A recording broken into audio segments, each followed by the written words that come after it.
Association with IPASF Chapter Hyderabad, IPASF ASN College of Pharmacy Student Chapter Tenali, Andhra Pradesh. A warm welcome to today's chief guest, Professor Dr. T.V. Narayana Sir, National President, Indian Pharmaceutical Association, Professor Dr. Rao Vadlamudi Sir, President, Commonwealth Pharmacist Association. Today's guest of honor, Mrs. Manjari Garat, Vice President, Indian Pharmaceutical Association and Chairperson, Indian Pharmaceutical Association Community Pharmacy Division. Mrs. Pragna Ella, Chairperson, IPASF National Council. Our St. Paul's patrons of the seminar, Mr. K. Sudhir, Chairman, St. Paul's College of Pharmacy, and Mr. T. Raghav Reddy, Secretary, St. Paul's College of Pharmacy. Co-patrons of the seminar, Dr. B. Chandrasekhar, Professor and Principal, St. Paul's College of Pharmacy. Advisor of the seminar, Dr. M. Kiran Mai, Professor and Vice Principal, Senior Mentor, IPASF St. Paul's Student Chapter. Co-mentors of the IPASF St. Paul's Chapter, student speakers, my dear fellow council members, all the faculty members and respected delegates to today's national level seminar on the event of National Pharmacy Week 2021. Now, I would like to request Mr. P. Sairam, Chairperson, IPASF St. Paul's Student Chapter to present welcome note. Thank you all. Good morning, everyone. Thank you, Sainath. Good morning, everyone. I, Mr. P. Sairam, Chairperson, IPS of St. Paul's Chapter. On behalf of St. Paul's College of Pharmacy, welcome you all for today's national level virtual seminar on antimicrobial resistance awareness with the theme Stop Resistance and Start Awareness. First of all, I would like to thank each one of you for joining us today. This specialty of the event is that it is organized completely by the students and even the speakers also the students. Every accomplishment starts with the decision to try. With the support of the management and mentors, IPSF St. Paul Chapter, students explore, express, excel academically and professionally. In partnership with our community, we integrate the arts to ignite enthusiasm, deepen understanding, and enhance learning for the students, every student. Being a co-council member for the past 2 terms and emotional development, strong learning, and aim to make student developing. I value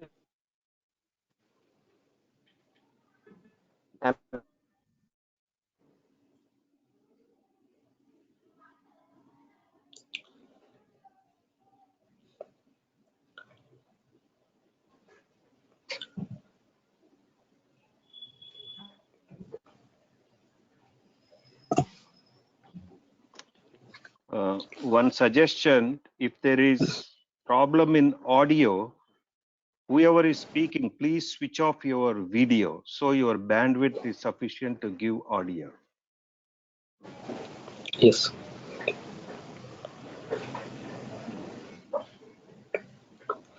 So, sorry, like Sairam might have some technical issue. Thank you, Sairam, for your kind words. Now, I request Dr. M. Kiranmai, ma'am, Professor and Vice Principal, Senior Mentor, IPASF St. Paul Student Chapter to address this session.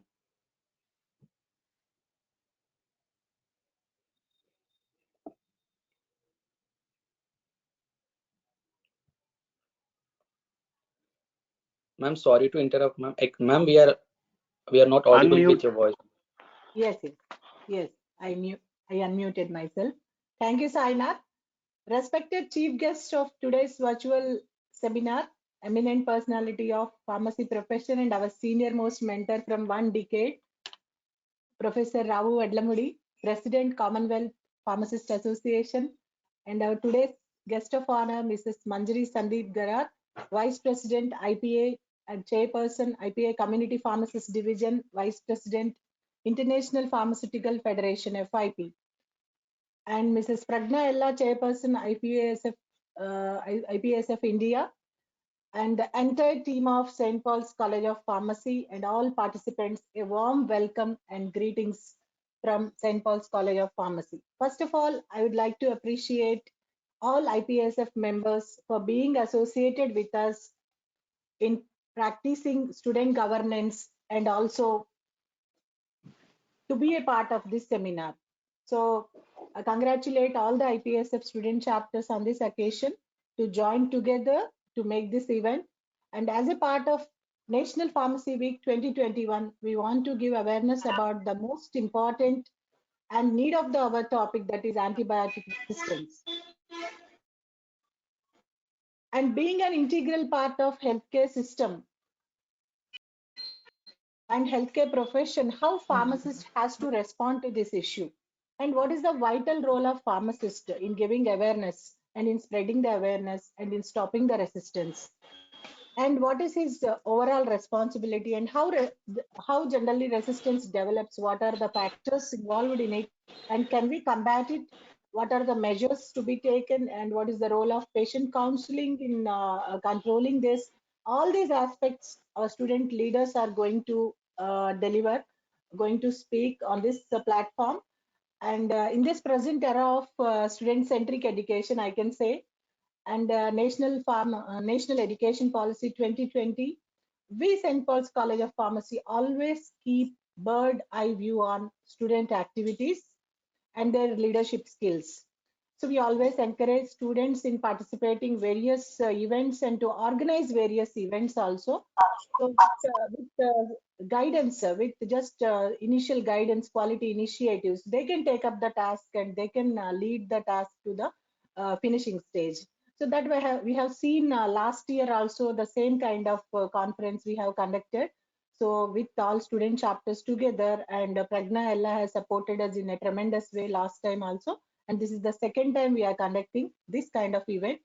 And I personally appreciate and Mr. Sairam, Chairperson IPSF 2021 from St. Paul's chapter, and Mr. Sainath, contact person, and other team members of IPSF St. Paul's chapter, and all other student leaders who joined with us for this event, and for organizing such a wonderful and need of the our topic on the occasion of National Pharmacy Week 2021. It's pleasure starting this Pharmacy Week with such a wonderful day, I can say, because right in front of us on the screen, very big personalities like Rao Adlamudi sir, and he is like always he always think about student welfare and student centric attitude sir is having. Whenever I chat with sir, I always learn something from him, one or other new thing from him. Thank you so much sir for joining us. And similarly, another symbol of, I can say, women empowerment, Mrs. Manjari Garat madam, and as she's playing a very vital role in pharmacy profession, and many things, like many roles at a stretch she is playing. It's a really a lot of energy is required and lot of balance is required to play multiple roles, madam. So we really happy to have you today with us. And of course, the young and dynamic, another young and dynamic leader, student leader, I can say, Pragna Ella. So she always receives guidance from elder people, and she always learns something from others. So it's a very good quality of Pragna that only made her to be a leader here. And she always encourage all the student chapters to go in hand in hand. So thank you one and all for accepting our kind invitation, and came here especially on Sunday, in spite of your domestic works, and I can say a lot of things you need to attend today. But even though you have given priority to our invitation, thank you one and all for accepting and coming over here to bless our students for their future endeavors. Thank you.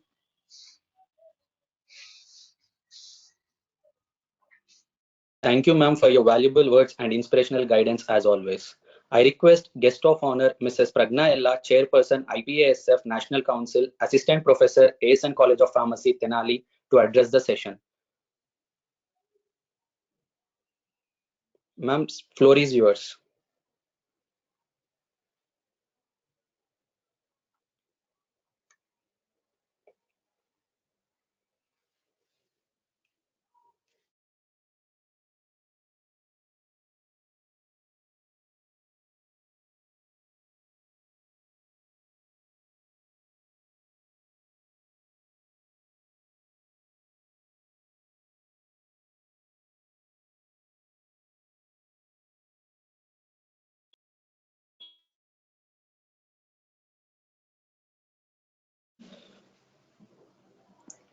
Excuse me, Pragna, ma'am.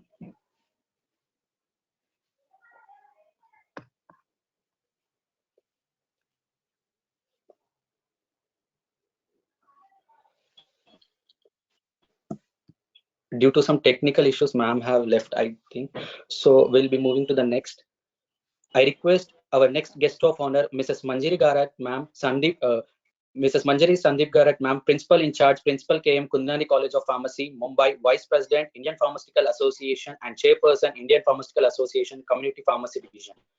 Ma'am, floor is yours. Good morning, everyone. First of all, tell me if you can hear me. Yes, ma'am, we can hear you.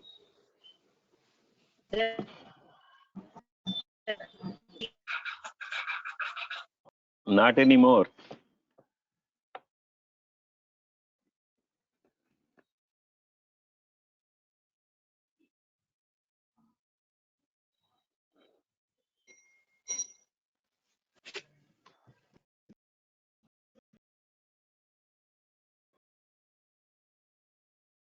Join from mobile also, because in case if you don't hear me.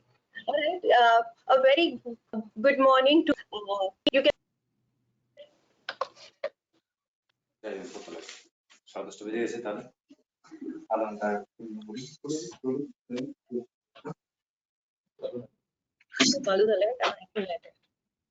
चला knockout stage वाला को go to meeting. Knockout stage हो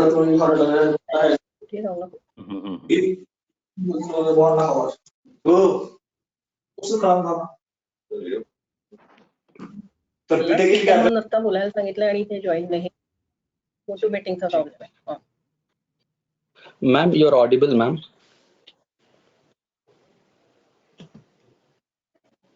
I'm audible, you said. Okay, all right. Yes, ma'am. So, Yes. okay. I thought there is some disturbance, so I thought I should leave. Very good morning to all of you, and thanks to Dr. Kinmani, Principal of St. Paul's College, for this kind invitation, and thanks to the enthusiasm of IPA Students Forum for organizing this program. I'm very, very happy to be here among all the young pharmacists. Madam said that I have a lot of energy and try to balance. Yes, madam, I need more energy. And so thank you for this kind invitation to be among all the young pharmacists and young leaders like Pragnya and Yogi. And I'm more happy because I'm here with my teacher and mentor, Dr. Rao Vedlamudi, who has been my undergraduate teacher, my postgraduate guide, and my mentor in pharmacy and pharmacy profession later on. So thank you very much for this kind invitation. My pleasure to be with all of you. And this is the first day of the National Pharmacy Week, the 60th National Pharmacy Week.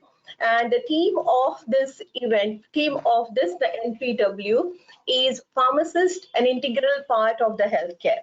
I'm very happy to tell you all that this theme, we arrived with the suggestions from one of the young leaders here, Yogendra Kanchapu. And thanks, Yogendra, for helping us to come to this theme, which is a very broad theme.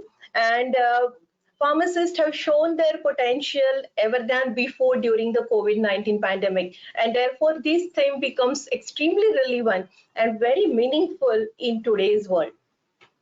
Also, I want to tell you that I'm very proud of our tradition of National Pharmacy Week. This is the 60th year. So you can imagine 60 years back, the stalwarts in IPA, the leaders then started this tradition. And to keep or to make aware all the stakeholders, the public, the policymakers, all other healthcare professionals, to make them aware about what pharmacy profession is, what is our value, what we want to do, what we have been doing.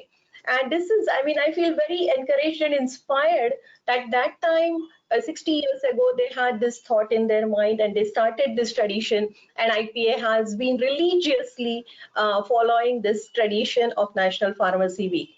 Also, we have, along with the National Pharmacy Week, we have World Antibiotic or World Antimicrobial Awareness Week, which is coinciding, almost overlapping with NPW. And World Antimicrobial Awareness Week started a few years ago to create awareness about this global public health threat. See, you are all pharmacy students, we are all pharmacists, so we know, except antibiotics or except antimicrobials, we do not have any such a day or week dedicated for public awareness created by WHO. So antibiotics and antimicrobials are very, very special type of drugs. And these are the drugs when not used effectively, if there is an underuse, if there is an overuse, if there is a wrong use, not only the drugs become ineffective, not only the antibiotics become ineffective and patient doesn't get the expected therapeutic outcome, but it also leads to AMR, the antimicrobial resistance. And again, that is not the problem of only that individual. See, if we are a diabetic patient and if we don't take our medicines properly, then it is the problem of that diabetic individual, that diabetic patient, and it's not the problem of the community as such, maybe the problem of just the family. But then when we are not using the antibiotics properly, if there is an underuse, overuse, wrong use, it is not just that patient is going to suffer, but because there will be selection of the bacteria, the resistant bacteria, and the rise of antimicrobial resistance, it is going to spread to the entire community slowly. So it becomes a problem of the community. And that's why this is a major global public health threat, which is leading to a lot of economic, social, and medical consequences. And I'm glad that you have organized this NPW program, which is focused on the World Antimicrobial Awareness Week. Spread awareness, stop resistance. And this is what we need to do. You know that AMR has been a big problem always, but because of COVID, we have got more challenges. Due to COVID, we started we started again going back to our old habits, which were forgotten in between few decades. So healthy habits, which is good. So which should lead to decrease in infections, which did happen in area of GI infections, gastrointestinal infections, or malaria, dengue. These type of infections were reduced during the pandemic. But what we saw is the rise in usage of antibiotics. You all must have heard of azithromycin overuse during the pandemic. And this happened world over. Recently, Pan American Health Organization, PAHO, has released a report.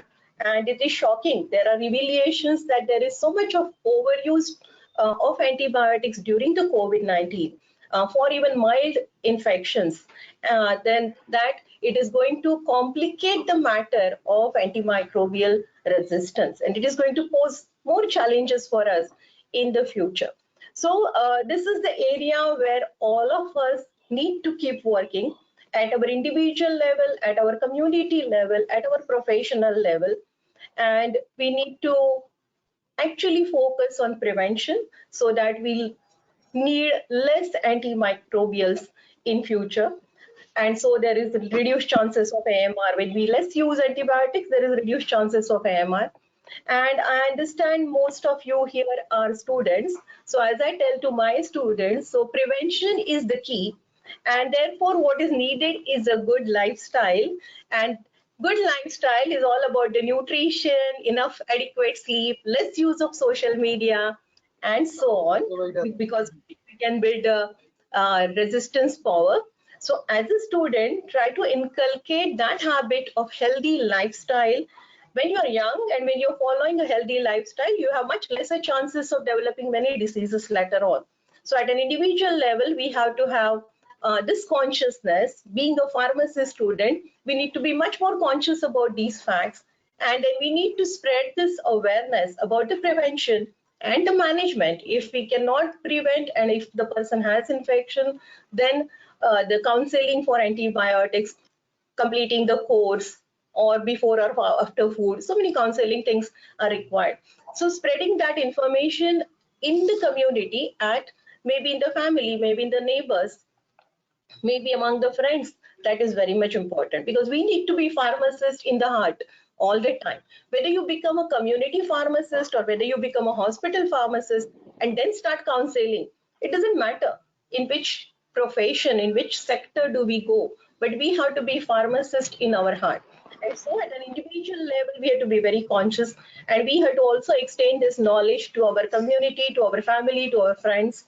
And if once we are in the profession, then if you are in the community pharmacy, clinical pharmacy, hospital pharmacy, then you have an opportunity to meet the patients directly. And then sky is the limit.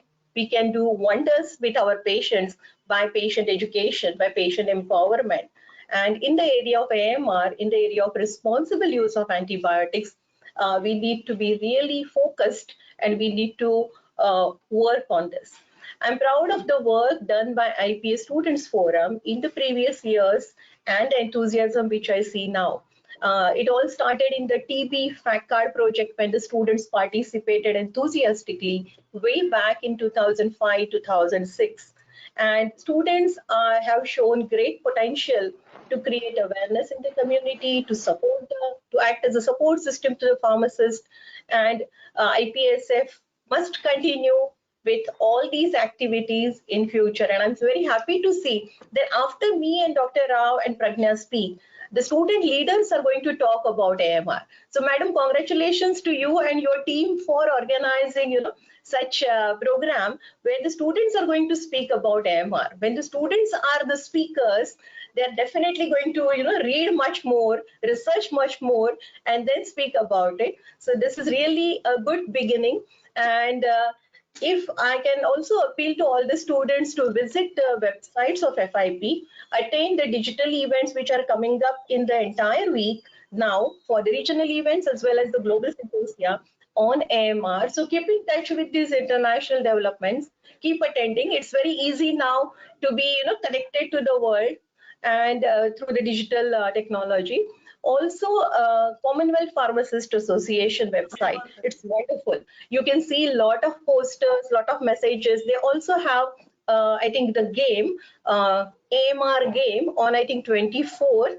The president of CPA is here, so he can tell you more. But I'm really impressed with the resources created by CPA. Congratulations, sir, for the leadership and also to leadership of Victoria Rutter. So they have done a lot in the area of AMR. They also have a course on AMR. So as a student, I think you need to, you must be already looking at it, but then spend your time looking at the FIP website, CPA website, IPA website, and you can get a lot of more information and knowledge, and you can build up your thinking process and your leadership qualities by engaging yourself in these kind of activities. So thank you for this invitation. Thank you for patient hearing.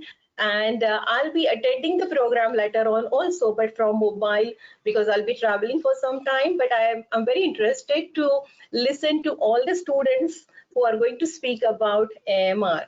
So thank you very much. And I take leave now.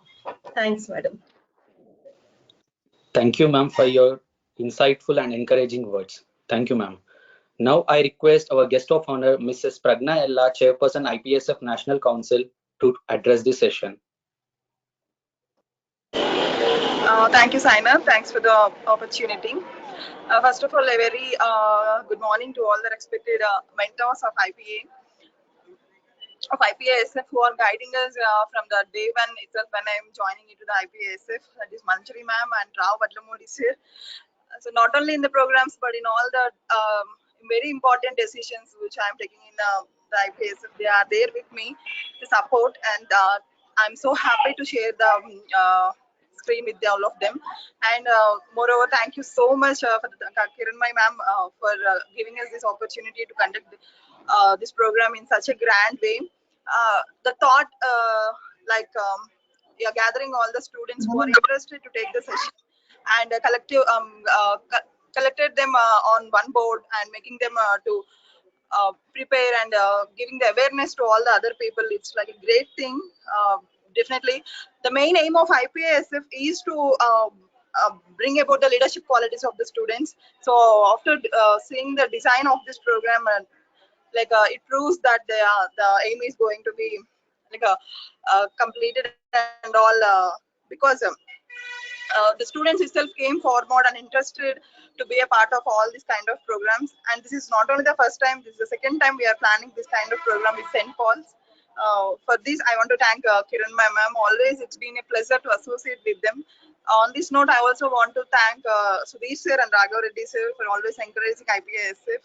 And Again, I want to convey my thanks to Rao sir and Manjri ma'am. In spite of their busy schedule, on the very first day of NPW celebrations, they are with us to bless all the students, speakers, and all the audience who are here. So coming to the program, so we are conducting this on the occasion of two main important things. That is first one, 60th NPW celebrations, and the second one, antimicrobial resistance week. So whereas regarding this antimicrobial resistance week, IPA is already very had done many programs on this note with Mahendra Patel sir, and also Manjri ma'am had done a lot of service in this particular field, and also I'm happy to be a part of that team. Really, with Sunita ma'am and also Yogi, we are all planned and divided into different teams and done many programs and all. So definitely this is going to be continued and will definitely create awareness among all the people about the misuse of and also about the overuses of antibiotics and all. Yeah, and after all our sessions, the students are really packed with much of information to tell all the audience with their extent. And yes, thank you so much. And it's really happy to see Rao sir and Manjri ma'am in this. Thank you so much. Definitely. And all the best to all the students. And congratulations to Sainath and also Sairam, of chairperson of IPASF St. Paul's chapter, for conducting this great program. Definitely all the best, and hope this kind of programs will be, will do many kind of programs regarding this by having the student speakers and doing a great service to all the people who are not knowing the real facts about all these problems. And and my congratulations to all the team. And once again, thank you so much, Kiran, my ma'am, for collecting all of us at one place. And thank you so much. Really, it's very pleasant to work with you. And thank you, Manjri ma'am. Thank you, Rao sir. And all the best to all the student speakers. I'm really eagerly waiting to hear all of you. Thank you. Thank you, ma'am, for your kind words and for the invaluable support always to the IPSF St. Paul's chapter. Thank you, ma'am. Due to sudden professional commitments, our chief guest, Dr. T.V. Narayana, Sir, President, Indian Pharmaceutical Association, is not joining with us. Sir have sent his best wishes to the organizers and the delegates who are present over here. Thank you, sir, for sending your best wishes. Now, I request our chief guest, Professor Dr. Rao Vadlamudi, immediate past President, Indian Pharmaceutical Association, President, Commonwealth Pharmacist Association, Director, St. Peter's Institute of Pharmacy, Warangal, to address this session. Thank you very much. Thank you, sir. You can all hear me. I think you can all see me also. Yes, sir. Very good morning to you all. It's in fact indeed a great pleasure for me to be here among the young people, all young pharmacists, including Manjari madam, who is very young. And you know, there's one, everybody is calling me as a mentor. You know, Manjari introduced me as guide and mentor. Kiran Mai thinks that I'm her mentor, and Prajna also said Rao sir is my mentor. You know, one side effect of mentoring so many people is this: you become bald. So be careful about it. You lose your hair. It's joking. So I hope you like that joke. Well, Manjari, you know, is a highly accomplished person, and I am really proud of her. You know, maybe I played a little role, you know, teaching a very excited undergraduate student who used to attend my lectures very keenly and intensively. But then she led a what I call a path that she believed in community pharmacy, and led it through various organizations. I would say Indian Pharmaceutical Association, in the very beginning with Commonwealth Pharmacists Association, and then FIP. And today I'm very proud of her because she is vice president of FIP. And let me tell something here about Manjari, that The vice presidentship of FIP to Manjari is not a recommendation of a parent organization like IPA, but it is the recommendation of FIP itself. So FIP wanted that it's inclusive, that a person like Manjari should be in our bureau. You know, that's the greatness of this young lady. I'm very proud of her. And she didn't say that, she also heads the chairperson of the Antimicrobial Commission of FIP. So obviously she is the very right person to speak about antimicrobial resistance. Particularly at the end of WAAW, that is World Antibiotic Awareness Week, organized by WHO, and then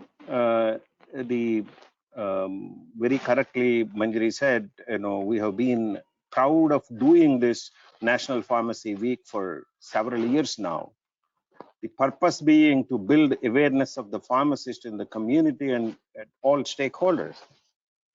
Yeah, we continue to do that, but unfortunately, we're still building the awareness. I think we have to play a role now. We can continuously tell people that we are important, and we are necessary for the system. You know, this year we are talking about, in a World Pharmacist Days theme, we said that pharmacy trusted for your health and well-being. We're telling the people to trust the pharmacist. And for the National Pharmacy Week, we're saying pharmacist is an integral part of healthcare team or healthcare system. We have to ensure that our policymakers understand this. We have to ensure that the governments understand this. We have to ensure that the public understands this and demands that the pharmacist be there. So that demand can only come when we do our part. We have to convince public. That's what Manjari has said. You know, you have to tell your family, your friends, your neighbors.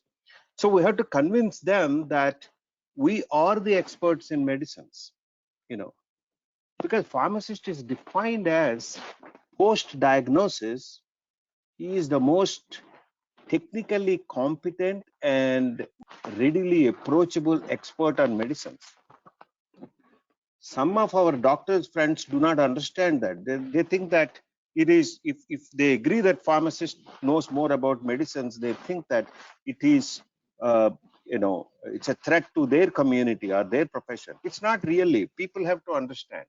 And the person who can understand best and convince everybody is the patient. Because obviously a healthcare team is working on a patient, and patient is getting better because of the healthcare team that is working on him or working with him. And if they make a mistake, who suffers most? The patient. So if we convince the patient that the pharmacist is an integral part, essential, he can be trusted, by demonstrating to the people that your intervention, your presence changes the outcome. You know, that is where we have to wear the pharmacist cap. As Manjari again rightly said, don't think that you can do that only if you are a community pharmacist or a hospital pharmacist. You know, some of my pharmacist friends keep thinking that, oh, community pharmacists are not paid enough, hospital pharmacists are not paid enough, central government pharmacists are not paid enough. We are only talking about compensation. You know, compensation is important, but compensation is also associated with the trust and value you create. You know, so I'm talking today about how much value we can demonstratively create. And then the patients would immediately get convinced that these guys are necessary, the pharmacists are necessary for our health and well-being. The day we can create that, we become highly trusted and we become integral part. Now let's come to antimicrobial resistance. Manjari has already covered several aspects of it. But as a pharmacologist, I want to tell you one little thing. Bacteria, as well as microorganisms, other microorganisms, viruses, even cancer cells, they undergo mutation, and in the process of mutation, mutants are produced, and some of these mutants have resistance to bacterial action by virtue of a chance happening. It is not that they just do it, they engineer themselves. But the chance happening, those resistant mutants can only be selected and separated if they are exposed to antibiotics. So, and exposure to antibiotic is absolutely essential in isolating or identifying and encouraging, selecting the resistant strain. So what that makes is that we have to be absolutely judicious in exposing ourselves, exposing the patients, or exposing the environment, the veterinary animal products, everything, even tissue culture. When we expose them to antibiotics, we should be very careful. So that is what we call is judicial and proper use of antibiotics. We just cannot toss the antibiotics in in the environment. We cannot flush it down the sinks. We cannot pollute our water sources with antibiotics. Apart from preventing ourselves from using it when there is no requirement to use antibiotics. As a pharmacist, you have to think about it. You have to how you can reduce and prevent unnecessary exposure of people, environment, everything, the surroundings to antibiotics, because the bacteria, viruses, everything are prevailing in the environment that is around us, surrounding us. So that's very important. So there are three important aspects here: judicial use of antibiotics, use of quality antibiotics, because not so quality antibiotics, if we use, are what you call substandard antibiotics. Again, they cause problem. Right antibiotic has to be used at the right dose. Much more is infection prevention and control. If you can prevent infection and spread of infection, the use of antibiotics can be reduced. So all these aspects, who knows best?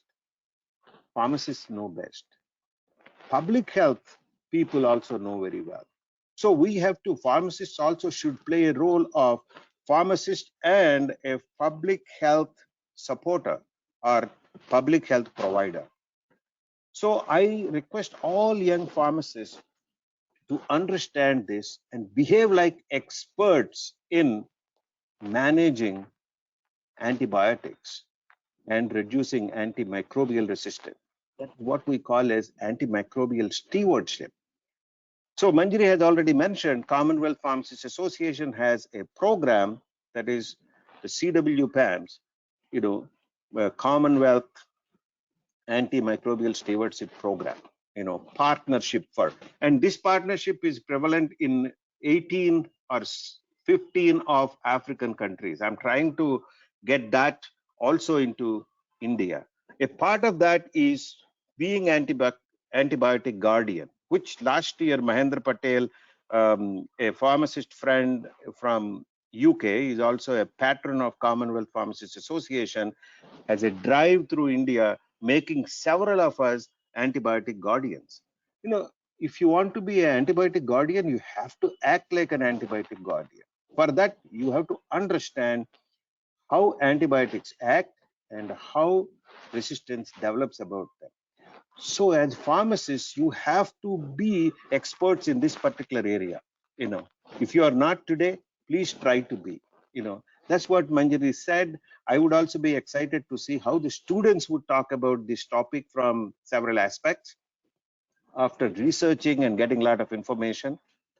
Very unfortunately, I have to leave the program immediately after that because I have this greatest role of cooking lunch for my mother, because I and my mother are alone at home because my wife is abroad with my daughter. So this is what the message: you have to take care of your family first and then the profession. So I'm trying to balance a role here, which I had to learn from Manjari how to do the balancing act. But anyway, thank you very much. I think I already spoke a lot more than what I'm expected to. Thank you very much. IPASF, thank you very much. St. Paul's, thank you very much. IPA for this opportunity for me to share some of my thoughts and what goes in my mind with you and with all you students. I wish all of you would have a wonderful program, really, thought-provoking program. Thank you very much. Thank you, sir, for your valuable time and for your expertise talk. We are delighted with your talk. Thank you so much, sir. Now, I would like to request Chairperson IPASF St. Paul's, Mr. P. Sairam, to share about the activities of IPASF St. Paul's chapter. I'll take your leave. Kiranmai, Manjari, and Prajna, thank you very much. Sir. I'll be leaving. Yes, sir. We are recording, sir. We'll post it, sir, to you, the entire program on video. Even later, you can watch it. Thank you, sir. Sure. Thank you, sir, for kind appreciation and encouraging words. And everyone, have a great program. I'm leaving from my laptop now, but I'll be listening to you through the mobile. So, madam, excuse me, I'll be keeping my video off, but listening to the young speakers. And all the best for. Thank you. Bye. That's okay, madam. Okay, bye, you, and have a nice day. Bye. Thank you, sir. Yes, Anand, I will present now. Yeah, sure.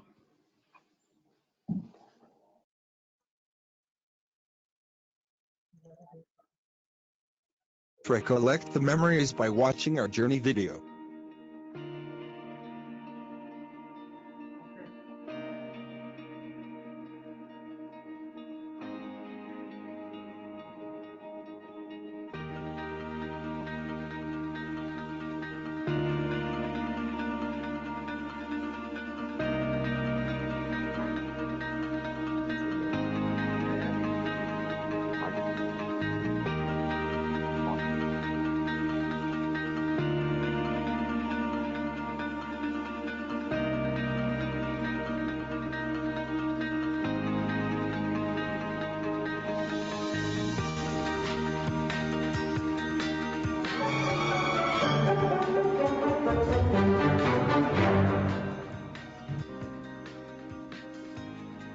Namaste. I am Reshmi Arya and I am pursuing B Pharmacy final year and we are from Indian Pharmaceutical Association Student Forum of St. Paul's College of Pharmacy, and we are here to share the information regarding the present pandemic outbreak of COVID-19.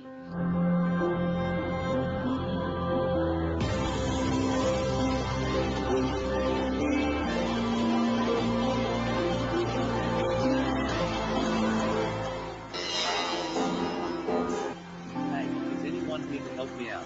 I am facing here.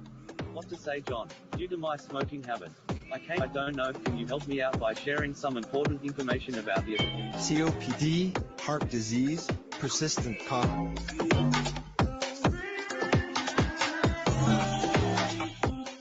Hello, doctor. Hello, Sandy. How are you? Good. Let me check the reports. Oh, but tell me, have you ever got vaccinated against hepatitis? Yes,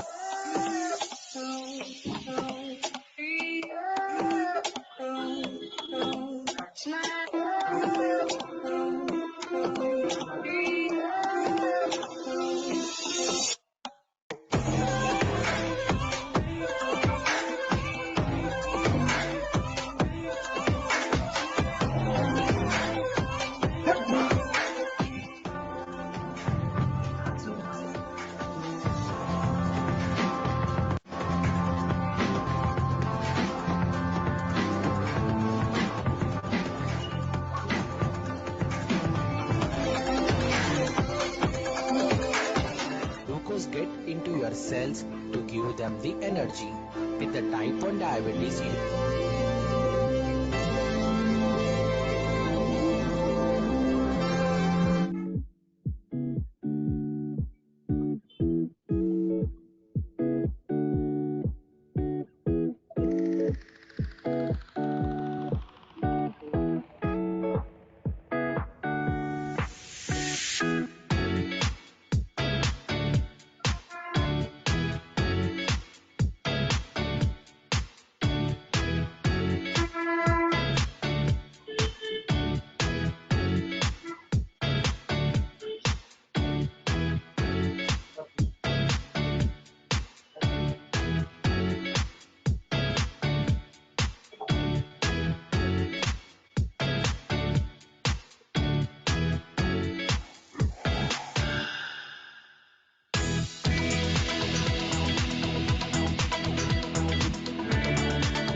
Yeah, that's all, Sainath. Thank you. Thank you, Sairam, for taking our time and presenting our journey of more than 1 year. We have the impact we have shown to the society. Thank you so much. Now, without any delay, it's time to know more about antimicrobial resistance. The importance of antimicrobial resistance is to increase awareness and to encourage the practices among the general public, health workers, policy makers to avoid the further emergence and spread of drug resistance infections. So, our dynamic student speakers are ready to throw light on varied topics pertaining to antimicrobial resistance in detail. With the dignitaries' permission, we are going to start the student speaker presentation. I would like to call upon Mr. Noor Sheikh, PharmD intern, Bharati Vidyapeeth, Pune College of Pharmacy, Vice President, IPASF, Pune chapter, to take over the platform and share his presentation on antimicrobial stewardship program. Mr. Noor Sheikh, floor is yours. Well, thank you for that, Sainath, and hello everyone. I hope you all are very good and safe in your houses. And thank you for giving me this opportunity to present something about antimicrobial stewardship program, which is recently been using in most of the hospitals which are NABH accredited. So a little bit of myself. I am a sixth year family intern, and I am doing this antimicrobial stewardship program since 2 3 months now. And I'm very passionate about antibiotics and it's the way that we are using it. So moving ahead with the program, next please. Yeah. So just brushing up your knowledge stuff. I know you all know about this. Basic definition of an antibiotic is an agent or substance that is produced or derived from a microorganism that kills or inhibits the growth of another living organism or microorganism. Okay, antibiotic substances are synthetic, semi-synthetic, or it can be from plants or from animals as well.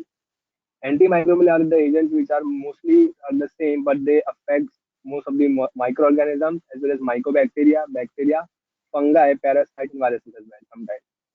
And what is AMR? Basically, when a bacteria, virus, or fungi develops are exposed to an antibiotics and they develop resistance towards them, they tend to improve their way of mutation and then they tend to prevent the antibiotic from acting as such they meant to be act.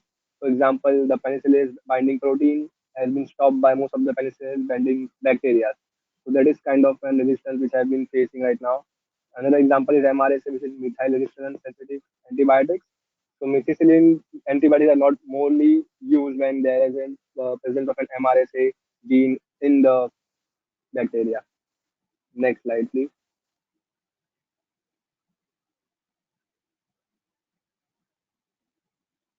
Next, yeah. Okay, so what is antimicrobial stewardship? So basically, it is a coherent set of actions. I won't be going into much definitions here. Let me tell you my own experience in antimicrobial stewardship. So here we tend to, learn first about how we should use antibiotics first, how and what we should know about antibiotics. What are the classes of antibiotics as such? What and how we should use in what clinical parameters.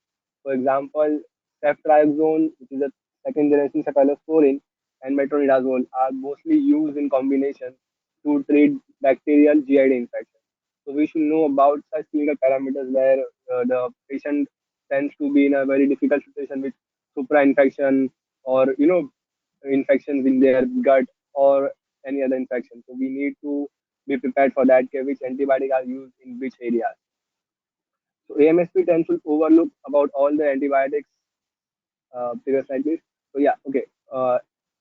AMSP tends to look over those antibiotics as always. So there's a team of AMSP which tends to work together with a lot of people. So first there is a microbiologist which tends to do the cultural test and then they provide us with the culture sensitive reports, which are the antibiotics which are sensitive to that bacteria and which are resistant as well. So then the next thing which we have is the main head of the AMSP, that is antimicrobial program ka head, which is a microbiologist, but he is a doctor basically, which might be an ND microbiologist or MS. So that person basically governs our own AMSP program. And then we have the head pharmacist, you can say, or head clinical pharmacist, which tends to be, which have to know about everything related to antibiotics and its guidelines which are there and which are being used in towards the hospital. So then we have to coordinate around with every head of the department that the hospital department head should be knowing about it. And we all we tend to communicate with them by going with them on the ward rounds and then assessing the patient with them. So that is the what the first step of MSP thing is. We tend to work with them as ward rounds and then discussing the clinical parameters and what measures should be taken to prevent such resistance in the patient. So there are also IPC committee, which is IPC committee, which is Infection Prevention Committee, or we can say Infection Control Committee as well. So AMSP and Infection Control Committee both work hand in hand. The main reason is that we have to prevent nosocomial infection or hospital-acquired infection, which are mostly seen in the patient who are immunocompromised or they might be having other infections. And the patients which are having comorbidities, they are more susceptible to such type of infection. So Infection Control Committee and AMSP work hand in hand to tend to prevent those kind of supra infection which can occur. The next part in the AMSP link team is the surgeon and the other head of department where they tend to work together. So yeah, the next thing is antibiotics don't work for everything. For example, antibiotics doesn't work for cold, flu, or viral infections. Okay, antibiotics are basically for bacteria, fungi, protozoas, not for viruses. That should be made aware to the prescribers as well and the nurses as well. The next thing, which are the things which we should antibiotic for? For example, there are pneumonia, UTI, upper respiratory tract and lower respiratory infections, or any other STDs which are there. So basically, what happens in the hospital, okay, whenever there's a patient coming up, and if the patient mostly having, you know, symptoms of fever or cough, and then the normal TLC is raised basically, so they might go for directly for antibiotics, which should not be the main general guideline of treatment. The guideline says that we should go for the culture first, and we should treat the patient symptomatically. If the fever is there and is persistent, we can go for NSAIDs to work up with the fever. But we shouldn't go with antibiotics directly because it might can cause resistance in the later future period. So that's why prescribing an antibiotic is a big call and it should be governed by people who know about it and who can formulate their own hospital guidelines which we can work on. Next slide, please. Yeah, so the four moments of antibiotic decision making. The first thing which we as a pharmacist should also question ourselves: does my patient have an infection that require antibiotic? For example, if he's having cold, viral, flu kind of stuff, we are the one who shouldn't be giving antibiotic for that. The second is, have I ordered appropriate culture before starting antibiotics, and what empiric treatment or therapy should I initiate? Okay, for example, there are empirical treatment means that they are giving depending upon the clinical parameters and the experience of the prescriber. So the first thing when a patient comes to you and you are suspecting an infection or something like that, then the cultures first. There are urine culture, blood cultures, and then CS cultures, first culture, CSF cultures. So cultures basically gives you an idea of where you should work on. If, for example, if the patient is having burning urination or having pain during urination, so that might be a reason of inflammation or an injury in the urinary tract part. So you should send the culture first to know if are the patient or is the patient really is he being infected by an infection or is there some other disease as well. The next thing is a day or more has passed. Can I stop antibiotics? Can a neurotherapy or switch IV to oral? So that is the main thing where the mishaps occurs basically. For example, the antibiotic course should be for 5 days at least or for 3 days if the patient is responding to the therapy. If it's not, we can continue it to 12 to 14 days depending upon the type of antibiotic. And then which antibiotic should be converted from IV to oral. So there is phosphomycin, as you all know, there is clindamycin. Those are the sulfo groups can be converted from IV to oral to basically, provide a better coverage in fungal type of infection. And the rest is IV to oral. So you should know about it. Okay? If my patient is suffering from a clinical infection or super infection, so should I be giving him IV after 5 days or not? Or should I be converting them to IV to oral? So these are the things which we learn in the AMSC program. And the last one is the what is the duration of antibiotic therapy which is needed for my patient diagnosis. For example, the patient suffering from an upper respiratory tract infection, so you should go with antibiotics which are carbapenem active. Carbapenem tends to have a more specific permission levels in lungs, and it tends to be affected more than any other antibiotic. The most used example is meropenem and imipenem. So these are the drugs which you should know. And for example, we are talking about UTI. So we basically go for metronidazole and ceftriaxone. So the AMSP team tends to help us to build that knowledge where we know okay, which antibiotic should be given for which type of part. If it's meningitis, we can go for vancomycin, or if it's VRE, we can go for vancomycin. So depending upon your patient diagnosis, we should change your antibiotic depending upon how the disease prognosis is and how clinically the well patient is. So yeah, these are the four moments. The first one was does the patient require the antibiotic? Second, is the antibiotic right? What empiric therapy we should start? The next is a day or more has passed, like duration of the antibiotic, and the last is the frequency. So the next thing is antibiotics to remember. Just a second.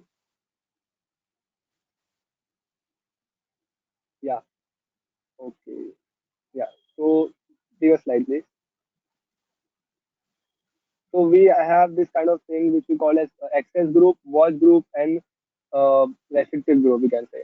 So the access groups are the antibiotics which have been used mostly in the hospital for as an empirical treatment, as well known about amoxicillin and clavulanic acid.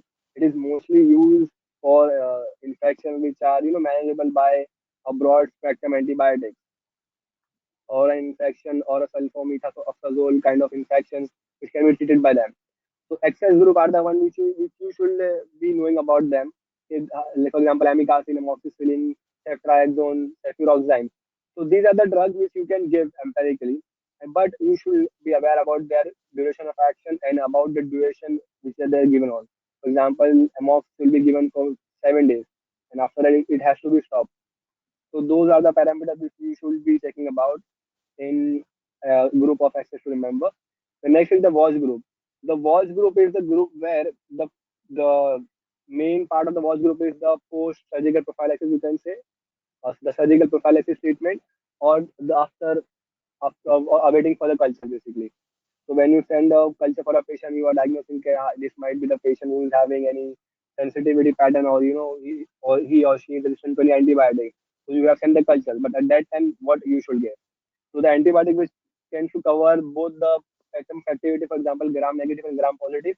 So those are the antibiotics which we should watch upon. Yeah, these are the antibiotics which we can be there and we can use it. Previous slide, please. We are going too fast again. Previous slide. The restrictive group one.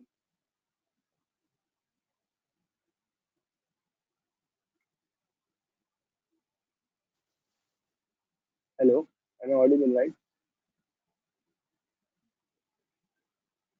Yes, you are audible. Can you go back to the previous slide? Sure. Yeah, thank you.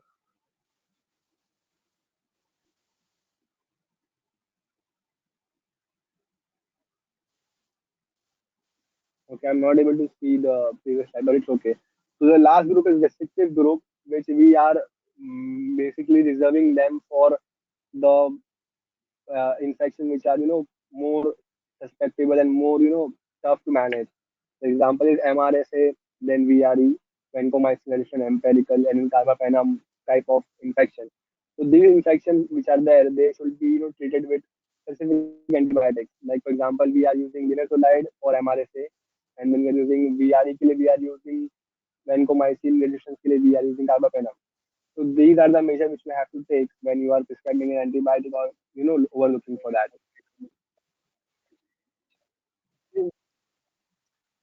Hello. Yeah, might be some issue with the presenter who is presenting it. Okay, So no you can problem. continue, Emil. Yeah, yeah. So there are 9 common areas for a clinical pharmacist or a pharmacy to improve their antibiotic prescribing guidelines depending upon them. So there's the first thing is over prescribing. For example, if you have to treat a viral infection or the patient has fever, no, there shouldn't be any antibiotics to be given for that. The next is the overly broad spectrum. See, the thing is with spectrum is that case some bacteria tends to grow in the gut and some are not tends to grow in lungs. For example, gut bacteria doesn't transfer to your lungs and they can grow there. It requires a specific pH, temperature, and other stuff as well. So you should be knowing about which type of antibiotic should I use to target that type of bacteria. As I have said, for upper we can use marrow and teicoplanin for that, and for GIT we can use metronidazole and clindamycin for that. And then the third thing is unnecessary combination therapy. So here we have seen cephalosporin has been combined with the azobactam and penicillin bindase inhibitors. So that is a very irrational treatment which has been seen sometimes in the hospital where the cephalosporin are being using with the penicillin inhibitors and which is not effective at all. Can you go back to the previous slide?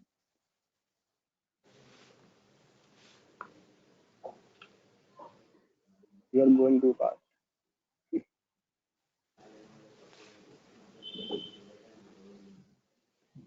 Third thing we Bro, have can I go to seen the which previous is slide or this one only? previous. 9 common slides. 9 common slides. Okay. It's okay. Though. The third part is the unnecessary combination therapy. The fourth is Yeah. wrong choice of antibiotics. Yeah. So the wrong choice Yes. is basically it's not a wrong choice, but mostly I have seen as a clinical pharmacist, which was the wrong dose and the wrong dosing interval and the wrong frequency. As a wrong antibiotic, they haven't been going with that. But when there is a patient which is tough to manage and they have a lot of clinical comorbidities, so they might go for 2 to 3 antibiotics for this patient, and you might feel, "Carry this is wrong choice of antibiotics." It might happen. So it's best to work on your guideline. For example, a patient is suffering after post surgery, we are giving Citra and Metro, but I have seen patients which are being prescribed with ceftriaxone, metronidazole, and amikacin as well.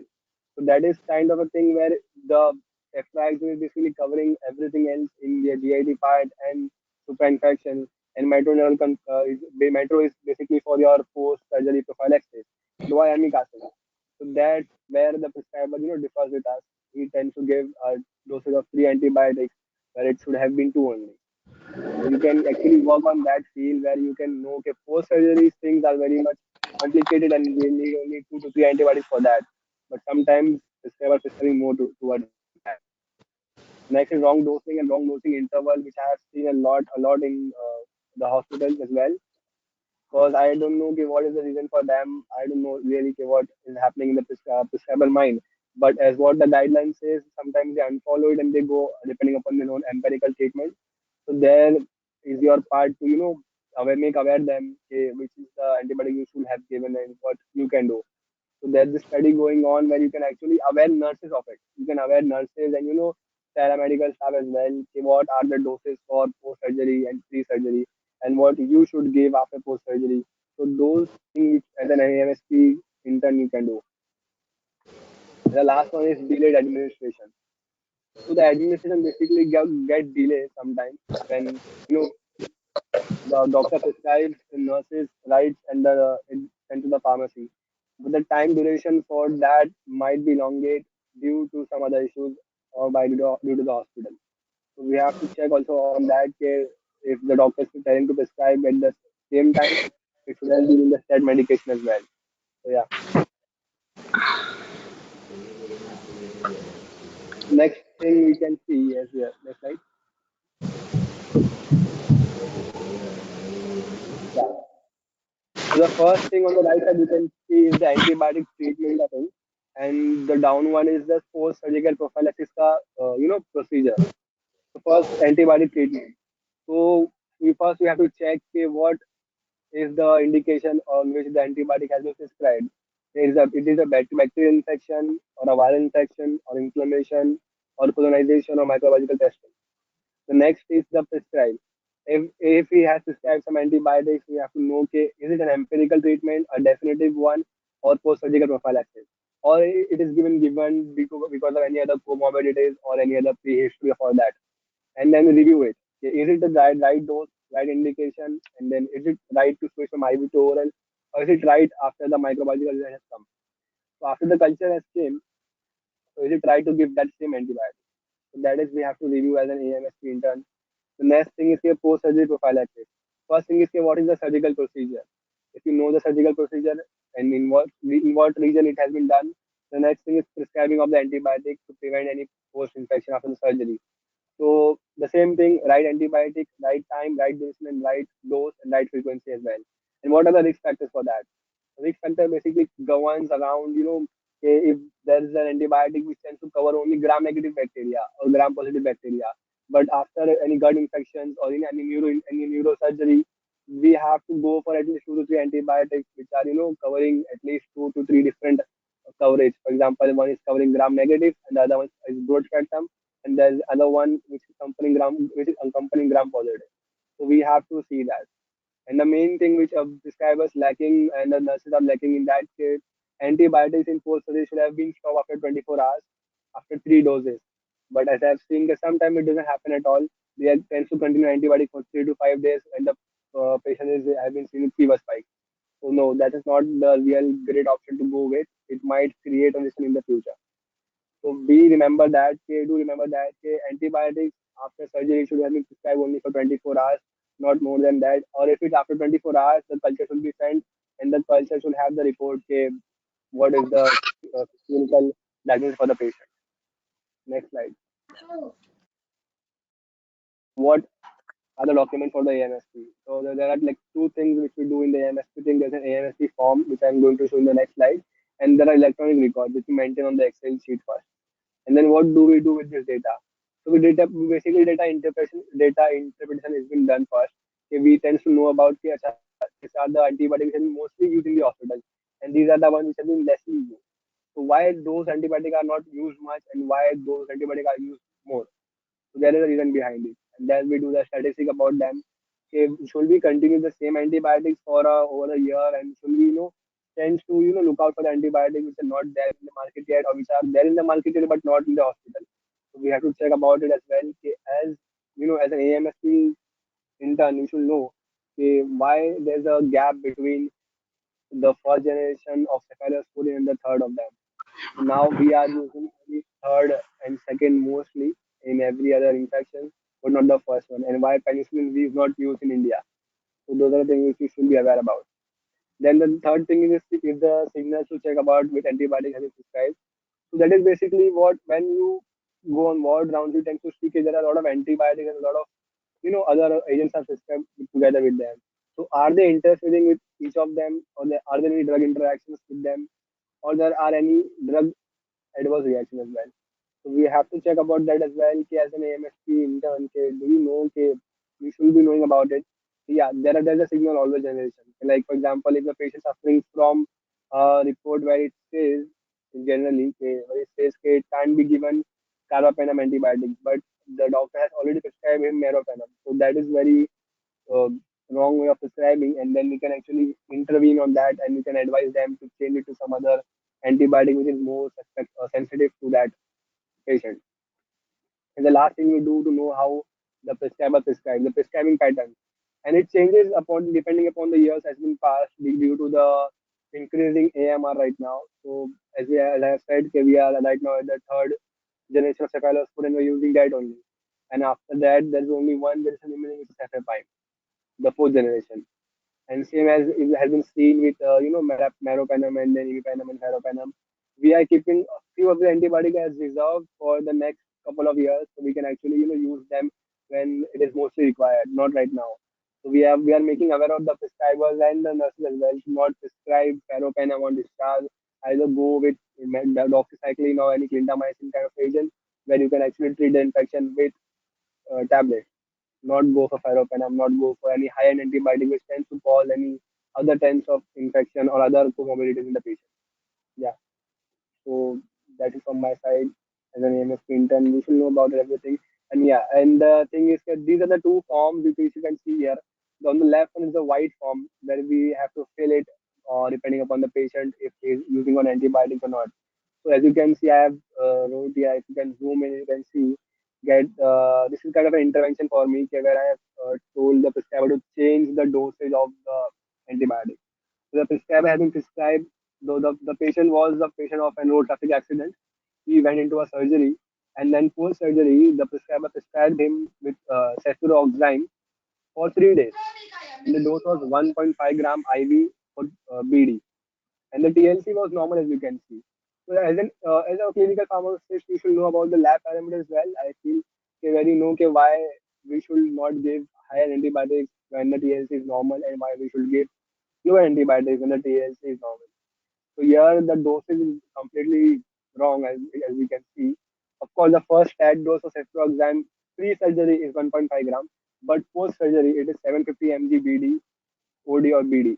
Yeah. So that was an intervention made by me a few months ago, I guess. So yeah, the thing is, cephalogram should be prescribed at 750 mg BD after post surgery, because it tends to cover more, and giving like overdosing the patient with 1.5 gram doesn't sound ethical to an AMSP or a pharmacologist where the dose is been raised. So yeah, that was an intervention done from my side. I've told them to change the dose, and I've filled the form also. Okay, yeah, it was a drug intervention form where the patient was not getting appropriate treatment. So yeah, as an pharmacologist, you can actually make this change in your hospitals and in your ward round as well. Okay, where you get to know about antibiotics, and you should know about it, and then how you can change your dosage and your everything around it. Any questions?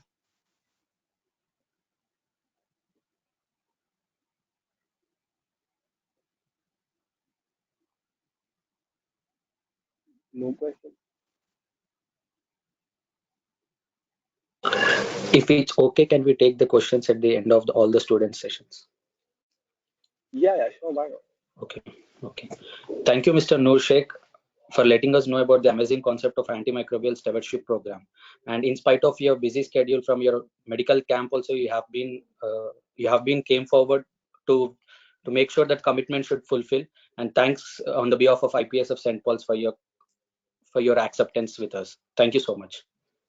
Now I Yeah, request thank you. Ms. B. Soumya, PharmD 5th year from IPASF St. Paul's chapter Hyderabad, to take over the platform and give a glance on adjuvant therapy, a strategy in combating antimicrobial resistance.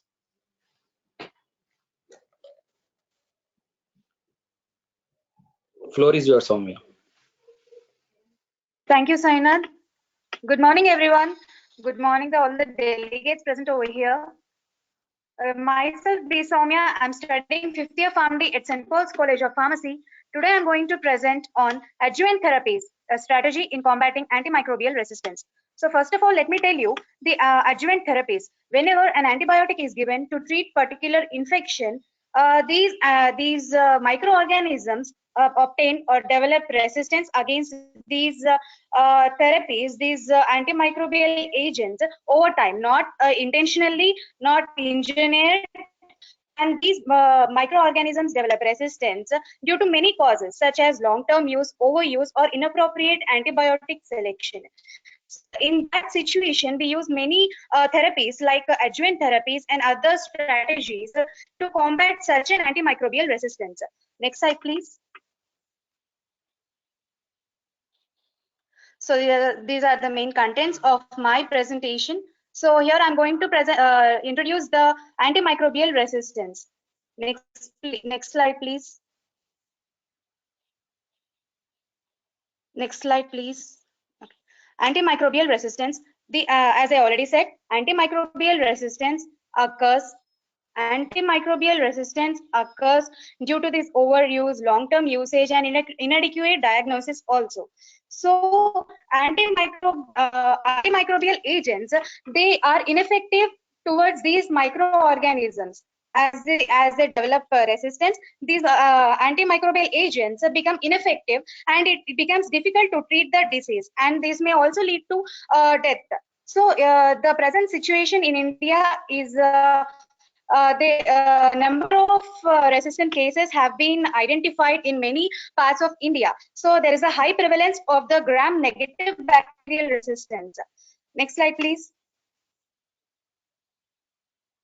So these are the mechanisms by which the antibiotic resistance is seen. So the mechanisms include whenever an antibiotic is given to the microorganism, the antibiotic is completely effluxed out of the cell due to the increased efflux out of the cell of the antibiotic from the cell of the microbe. Thus it doesn't show its activity, and then the target site alteration is done, and target amplification as well as antibiotic inactivation is done. Because of all these activities, all these mechanisms are done in the organism, thus the antibiotic becomes ineffective to kill these organism. So whenever an antibiotic is given, it is a prescriber's choice to choose a drug which suits the patient according to the patient's condition. So there are number of adjuvants given in the resistance of the microorganisms, antibiotic resistance. So the adjuvants are of actually two classes, class 1 adjuvants and class 2 adjuvants. So these class 1 adjuvants, these block the antibiotic resistance, and there are two types of the class 1A and class 1B, and the class 2 adjuvant compounds, these enhance the antibiotic activity. Next slide, please. So there is another concept called as efflux pump proteins. These efflux pump proteins, they efflux the drug out of the cell membrane of the antibiotic of the microorganism, so that the microorganism becomes resistant, and it cannot take the actions of this drug, and the drug cannot show its actions on the microorganisms. So the first identified efflux pump proteins are previous slide, please. Okay, thank you. Phenylalanine arginyl beta naphthylamide is the first EPI that was identified in 2001. Next slide, please. So these are anti-resistant adjuvant therapies. So why we are giving this adjuvant therapies? Adjuvant therapies are the combinational therapies. We are giving these combinational therapies to help this antibiotic which is resistant to the bacteria or the virus, simply microbes, to kill the microbe which is not getting killed by the use of only one antibiotic agent. So if we give these adjuvant therapies, we can confuse the bacteria or the microbes so that the microorganism gets killed. So we use and adjuvant therapies that are both synthetic, natural, as well as semi-synthetic products. So if we use these kind of adjuvant therapies against the microorganisms, we can actually reverse the effects of the antibiotic against which the bacteria has developed the resistance. Next slide, please. So there are several adjuvant therapies. One amongst these, terpenes and terpenoids. What are terpenes and terpenoids? Terpenes, these are the plant products. Terpenoids are the derivatives of these terpenes. So terpenes, these act as both bactericidal and bacteriostatic. Oxidative phosphorylation. Oxidative phosphorylation is a very crucial step for the respiration of the microbe. So terpenes interacts with these organisms. They first actually enter the cell. It causes influx into the, it goes into the cell, and thus it breaks the uncoupling of the oxidative phosphorylation, and thus it causes the antimicrobe, and thus it prevents the resistance, and thus it enhances the activity of the microbe. So this microbe can be killed with the use of the adjuvant agent here called as terpenes and terpenoids. Next slide. So the example is fluconazole and monoterpenes. In a study conducted, if fluconazole is used for the treatment of the candidiasis against this Candida albicans, if the Candida albicans obtains resistance against the fluconazole, here monoterpenes can be given as an adjuvant therapy along with the fluconazole.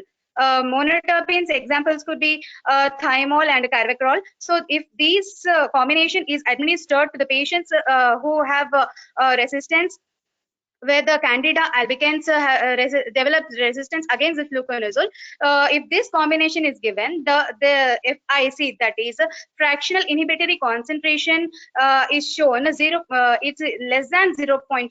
If the FIC is less than 0.5, it shows positive synergism. So here the concept of synergism is if any antibiotic is administered along with any other adjuvant agent. Here, as I'm saying about these monoterpenes, the synergism, they act additionally. The concept is called as synergism. They increase the effectiveness of the other antibiotic. So if the here the fluconazole activity is enhanced with the use of the monoterpenes, that is the thymol and carvacrol. The activity is enhanced. The fluconazole activity is enhanced, and the microbe has been killed, thus treating the infection. Next, the sesquiterpenes have been identified as the most potential drugs in treatment of such infectious diseases, that is candidiasis. Next slide. So another adjuvant therapy that we are going to talk is about the curcumin. Curcumin is also called as antibiotic resistant breakers. These antibiotic resistance breakers are now called as adjuvant therapies. These antibiotic resistant breakers are nothing but we are giving in combination with along with the actual antibiotic that we are already using to that particular infection. So if we give this antibiotic resistant breakers, we are going to enhance the activity of the antibiotic, as well as we are going to kill the organism. So this curcumin is used here. So in order to eradicate this antimicrobial resistance, we are using curcumin. So what this curcumin does is it acts by the inhibiting or eradicating the biomembrane of the bioshield of this microbe, which is developed in order to protect itself from the antibiotic agents. So if this antibiotic microorganism develops a shield around it, it prevents the drug from acting upon it. So here we use curcumin in adjuvant to the existing antimicrobial agents. So when a study is conducted, if curcumin is given along with other antibiotics such as amikacin, clarithromycin, linezolid, and ciprofloxacin, it shows an synergistic activity that does it improve the activity of the other antibiotics as well. So the FIC here indicated was less than 0.5. As I already said, if the FIC, that is a fractional inhibitory concentration of the drug, is is less than 0.5, it includes a positive synergism. Thus, the drug is that the curcumin product is acting in accordance with the antibiotic and enhancing the activity of it. Next. Next, adjunctive cholestyramine therapy prevents emergence of the daptomycin resistance. So here, daptomycin is given in many bacterial infections, especially in the vancomycin resistant strains. In the vancomycin resistant strains, when daptomycin is given as a therapy, these vancomycin resistant strains also develop the resistance towards the daptomycin. So in such cases, a drug called as cholestyramine, an enzymatic drug, and the bile enzyme drug, that is cholestyramine, it is given along with the daptomycin. So what this cholestyramine drug does is it prevents the gut bacteria. Thus it only inhibits the intestinal bacteria, but not the bacterial flora. So when this experiment is done in mice, in the mice intestine, the scientists found that the cholestyramine can inactivate the daptomycin, that preventing the daptomycin resistant strains also. Thus, cholestyramine was found effective against this daptomycin resistant. Next slide, please. So broad spectrum antibiotics are used as an adjuvant therapy to reverse this multi-drug resistance strains. So in this case, a short linear antibiotic peptide, that is a SLAP S25, was found to be effective against the multi-drug resistant gram-negative bacteria. Gram-negative pathogens were able to kill with the use of this SLAP, that is a short linear antibiotic peptide S25. So when the study was conducted, this SLAP S25 was solely found to weaken the microbe, and it shows to enhance the antimicrobial activity. Next slide, please. So next, antihelminthic drug niclosamide. This niclosamide synergizes with the colistin. Colistin is another antibiotic agent that is used to kill the various infectious agents. So when this drug niclosamide is given in synergistic is given along with the colistin, it shows synergistic activity against the gram-negative bacilli. Next slide, please. So another therapy that can be used here is bacteriophages. Bacteriophages, these are the viral components, viral agent. These can actually inhibit the host bacteria. When this bacteriophage is introduced into the bacterial strain, this can actually inhibit the host bacterial strains. Thus, the bacteria can be killed. This can also be used as an adjuvant therapy along with the existing antibiotic agent. Next slide.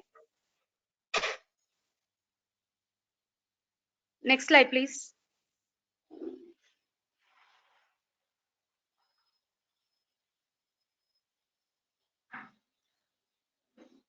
So another plant product, stigmasterol. Stigmasterol, it is a plant product.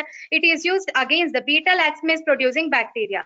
So when a microbe is showing its resistance with the use of by binding to this beta-lactamase, so we can use this beta-lactamase inhibitor, stigmasterol, which is a plant product. This also shows a low fractional inhibitory concentration. Thus, we identified that stigmasterol can also be used as an adjuvant therapy in combating the resistance against these antibiotic agents. Next slide.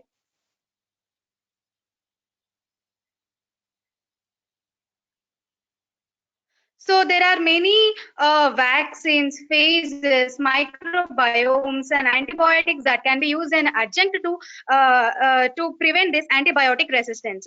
So proper diagnosis is needed in order to find out what is the microbe, and next proper prescription is have to be made in order to treat a particular disease.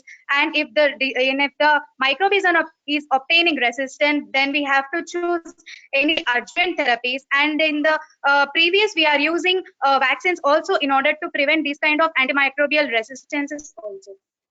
Next slide. So I conclude this by saying that we can use antibiotics in a safe and effective manner. But if the microbial agent, if the microbe is developing resistance against these agents, we can use this anti-resistant antimicrobial therapy. So these can be a boon for the treatment as well as prevention of the resistant strains. Next. So any queries?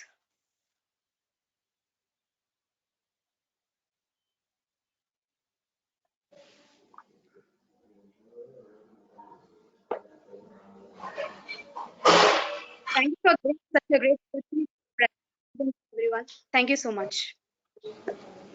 Thank you, Soumya, for letting us know about the insightful topic. Thank you so much. Now I request Ms. Sai Rasagna, PharmD intern, ASN College of Pharmacy, Tenali, Andhra Pradesh, to take over the platform and give a glance on current scenario of antibiotic usage and measures to overcome resistance. Floor is yours, Rasagna.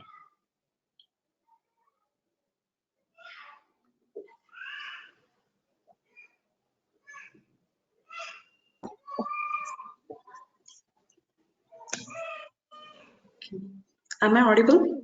Yes, you are audible. Yeah, okay.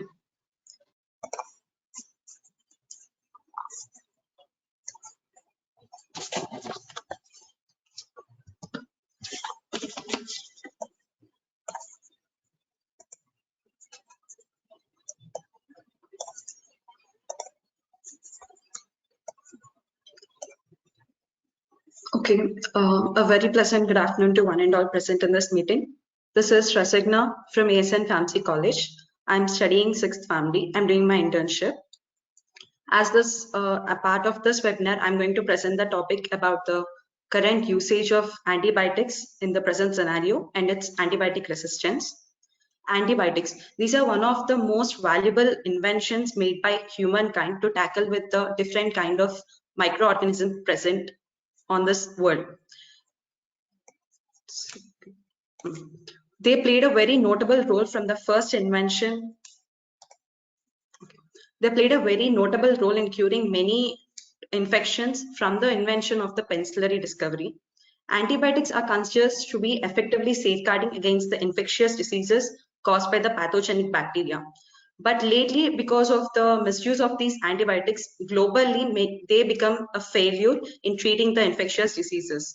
When compared globally, the BRICS, that is the Brazil, Russia, India, China, and South African countries, are found to be abusing the antibiotics majorly. In India, in the past 5 years, the retail sale of antibiotics has increased by 23%. And in the 2010 census, India is the highest consumer of the antibiotics in the world.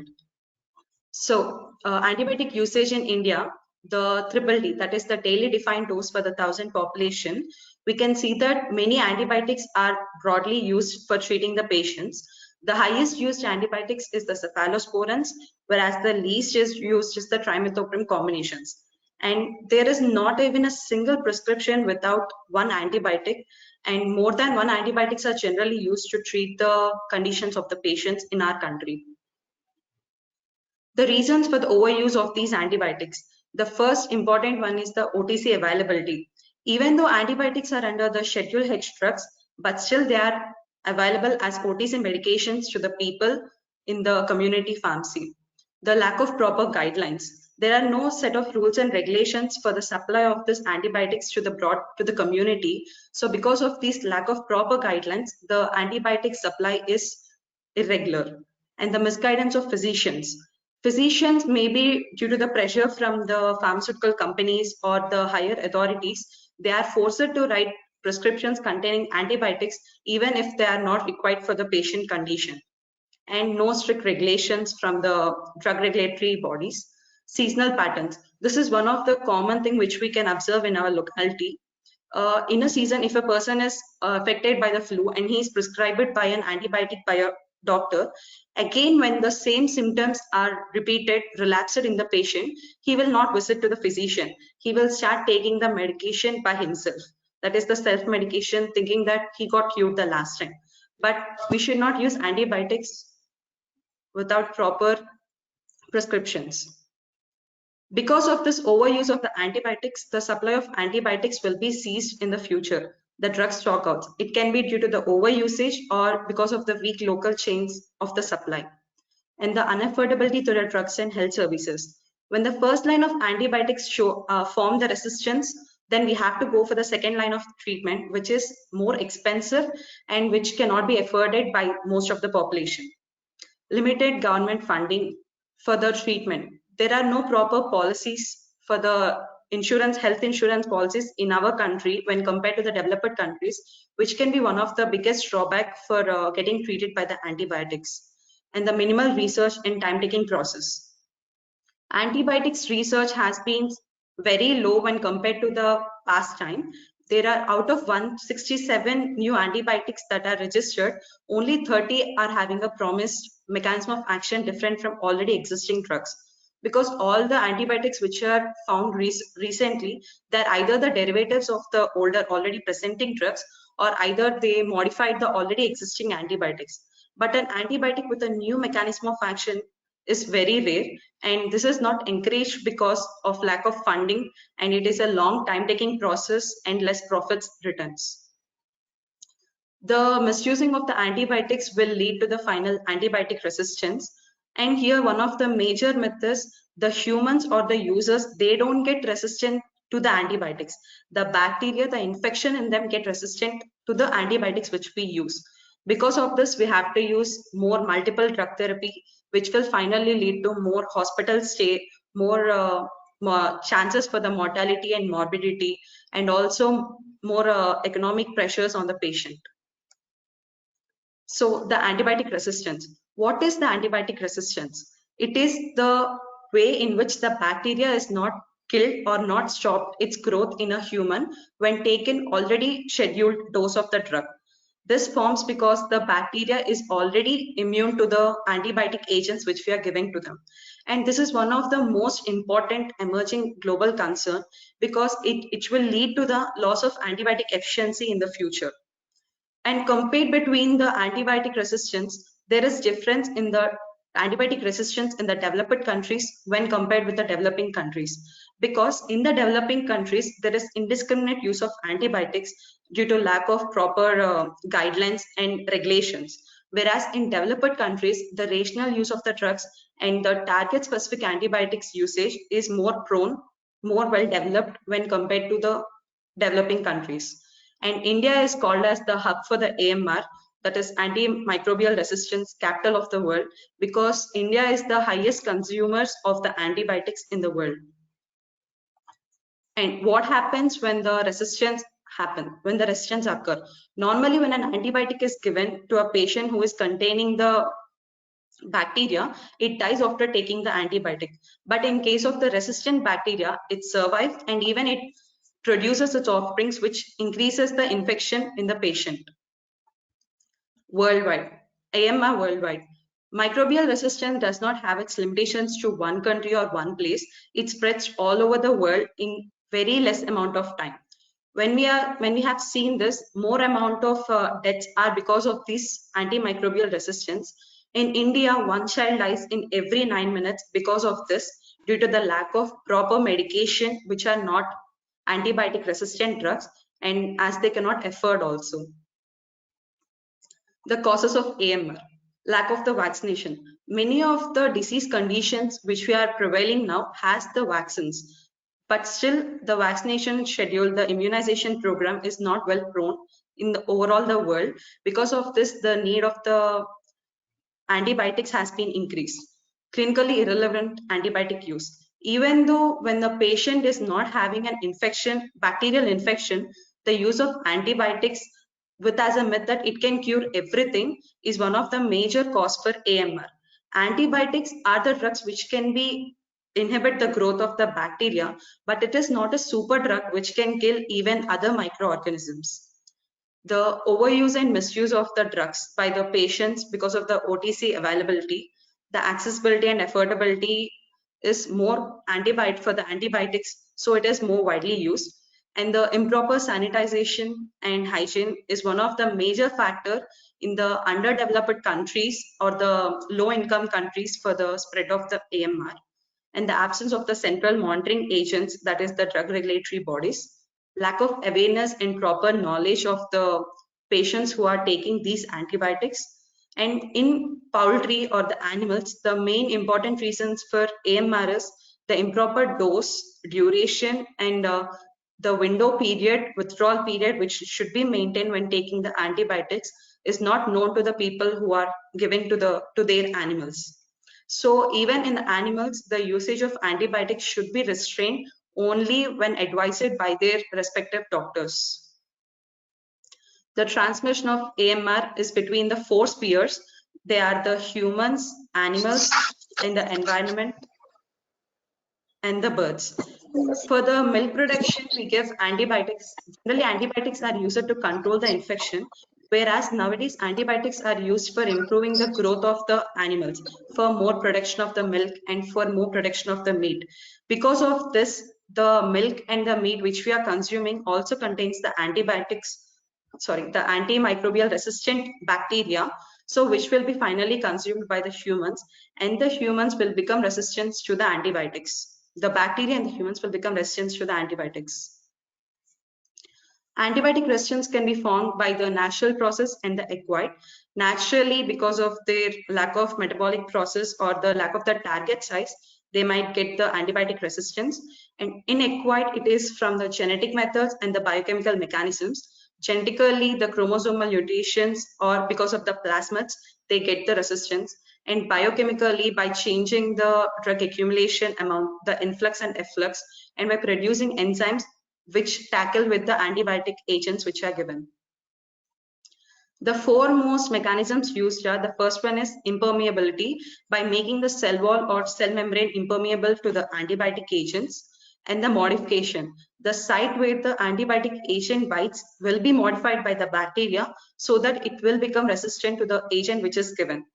And the next one is inactivation. By phosphorylating the antibiotic agent, it will become inactive and it can no longer be effective in killing the bacteria. And pumping out. Once the antibiotic enters the bacteria start pumping out the drug outside its cell, so making it ineffective. The factors which affect this antibiotic resistance are drug-related factors, environmental factors, the patient-related factors, and prescriber factors. Drug-related factors using the substandard drugs or the drugs at the low doses by which the required therapeutic window range is not acquired in the patient. Environmental factors by not maintaining the hygiene environment and not maintaining proper sanitation and contaminating even the food which we are taking. Patient-related factors by not following the medication adherence to the antibiotics by using the same medication for a long period of time or for the less period of time. Prescriber-related factors by using more amount of medications, which is more than the required quantity, that is by prescribing multiple antibiotic agents where only one antibiotic agent is sufficient for treating the condition. The timeline of antibiotic resistance. On the upper side, it is the years in which the antibiotics came into the use, and the downside it is where the antibiotics became resistant for treating the conditions. Here we can see that more of the antibiotics are found in the early and late 90s, but the inventions of the new antibiotics have decreased very clearly, and many of the antibiotics after their initial usage in the humans started gaining resistance in 10 to 20 years. And the resistant antibiotics in India when compared with the 4 spears, in humans in the gram-negative, E. coli are resistant to the piperacillin and tazobactam, which is one of the most widely used combination in our hospitals. And for pneumonia, carbapenem is resistant, which led to the use of colistin drug for treating the pneumonia. And the Acinetobacter conditions are resistant to the fluoroquinolones and third-generation cephalosporins. And when compared to the gram-positive, most of the main important resistance are methicillin resistant and vancomycin resistant. And the Salmonella typhi, they are resistant to the ciprofloxacin, ceftriaxone, and cotrimoxazole, whereas Cholera bacteria, it is resistant to the tetracycline. These varies across the India depending on the environmental conditions and the usage of these antibiotics. And in the animals in the milk, the gram-negative bacteria are resistant to ESBL, that is the extended spectrum beta lactamases and oxytetracycline. Gram-positive, it is methicillin resistant. In poultry, that is these resistance can be passed to the humans by the meat consumption. The Enterobacteriaceae are resistant to the ESBL, and in the broilers for the enhancing their growth, antibiotics are used. Those are the ciprofloxacin, gentamicin, and tetracycline, which leads to the resistance of these. And in the fishes, they are 100% resistant to the ampicillin, and they are susceptible to the chloramphenicol. And in the environment, when come to the environment, it is that in the domestic water, 25% of the third generation cephalosporins are resistant bacteria are present. And when compared with the domestic and the hospital effluent, 70% of the resistant bacteria are found. And in the hospital effluent water, 95% of the cephalosporin resistance are found. In the groundwater, E. coli resistant bacteria are found to the third generation cephalosporins.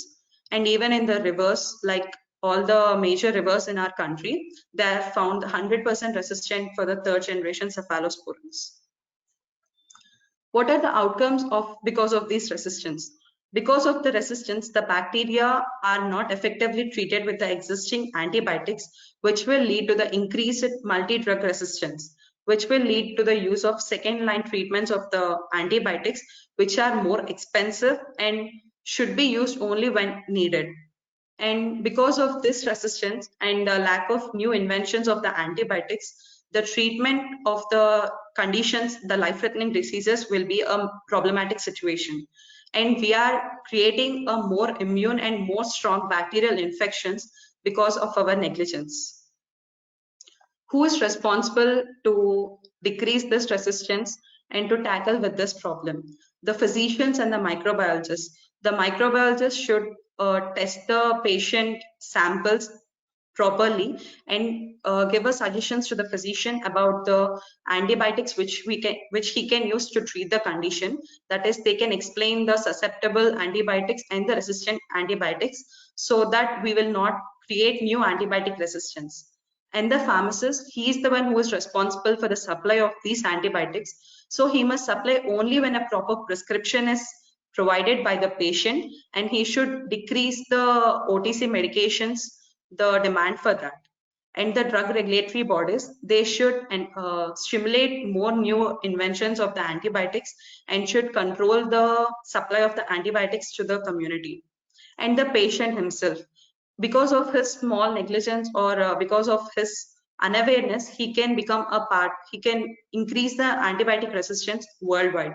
So he should use the antibiotics only when prescribed, and he should follow the medication adherently without stopping it between the period course. And the approaches to overcome these AMRs are vaccination. Prevention is better than cure. So taking the vaccine first-handly before getting affected by the bacteria, because of that, we can minimize the usage of the antibiotics. And the judicious use of the existing antibiotics. Only proper antibiotics should be taken only with a proper prescription and consultation by the physician. And the modifying the patient and physician behavior and approach to these antibiotics, and making the physician prescribe the antibiotics only when required and evident that the antibiotics are required for the patient condition. The control the use of the antibiotics in the livestock. Antibiotics should be used only to treat the diseases in the animals, but should not be given for the increasing their growth. That is for the milk, more production of the milk or more production of the meat. And maintaining good sanitization and hygiene practices will help in preventing the spread of the antibacteria to the humans and other living beings. Minimal usage of the drugs. Using the drugs only when needed and not taking it when it's not required. Developing new antibiotics and not the derivatives. Creating new antibiotics with different mechanism of actions so that we can tackle with this resistant bacteria more effectively than just forming derivatives of the existing bacteria. Containment of this resistance is in the hands of the four, that is the physician, the patient, pharmacist, and the regulatory bodies, by using the empirical microbial selection. As we have already heard in the before session, that is, we should prescribe to the patient only when it is required. We should self-analyze that, is it required for the patient an antibiotic? Will he become better without the antibiotic? Okay, if we prescribe the patient, for how long should I prescribe this? And we should do the bedside test to confirm that it is an infection, like gram staining, which is very simple to be done to identify the presence of the bacteria, and the symptomatic concerns and the etiological concerns of the patient infection. And definitive treatment. Okay, when the patient is requiring the antibiotic, should we should go for the narrower spectrum of antibiotic rather than going for the broader spectrum in the first hand, and whether one agent is sufficient in curing the infection, or should we take more than one combinational therapy. And any adjuvant measures, like without using the antibiotic, by removing the pus form or by creating any other ways, can we cure the condition without using an antibiotic.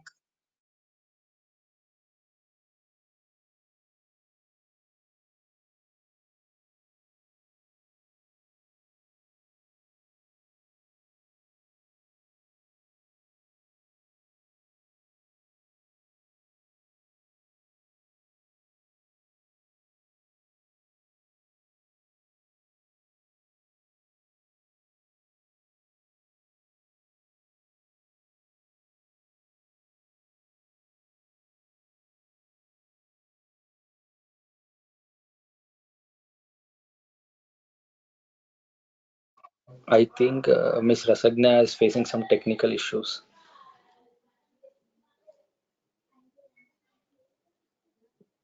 Ma'am, we are not audible with your voice, ma'am.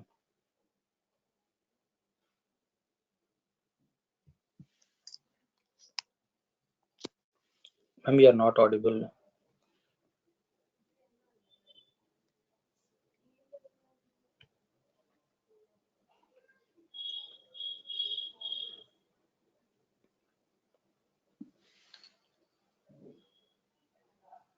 No, ma'am, we are not audible.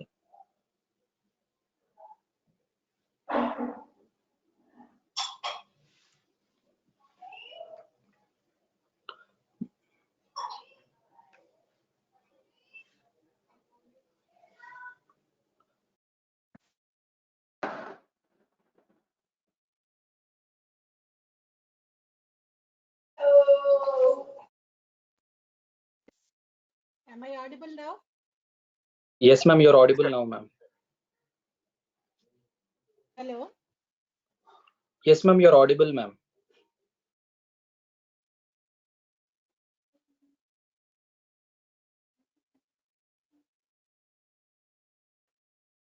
Ma'am, can we go with the next speaker, ma'am? Hello, am I audible? Sairam, can you please confirm me that I'm audible? Yes, you are audible. Okay. And Rasagna, are you there?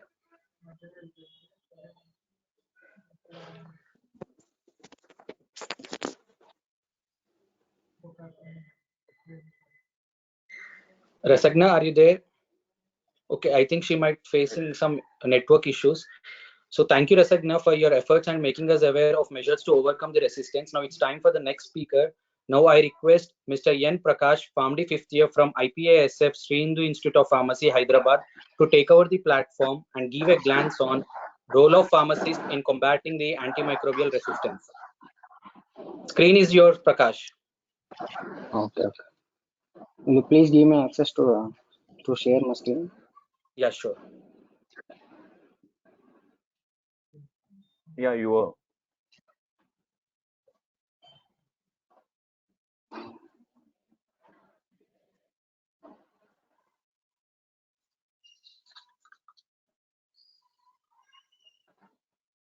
Yeah, okay.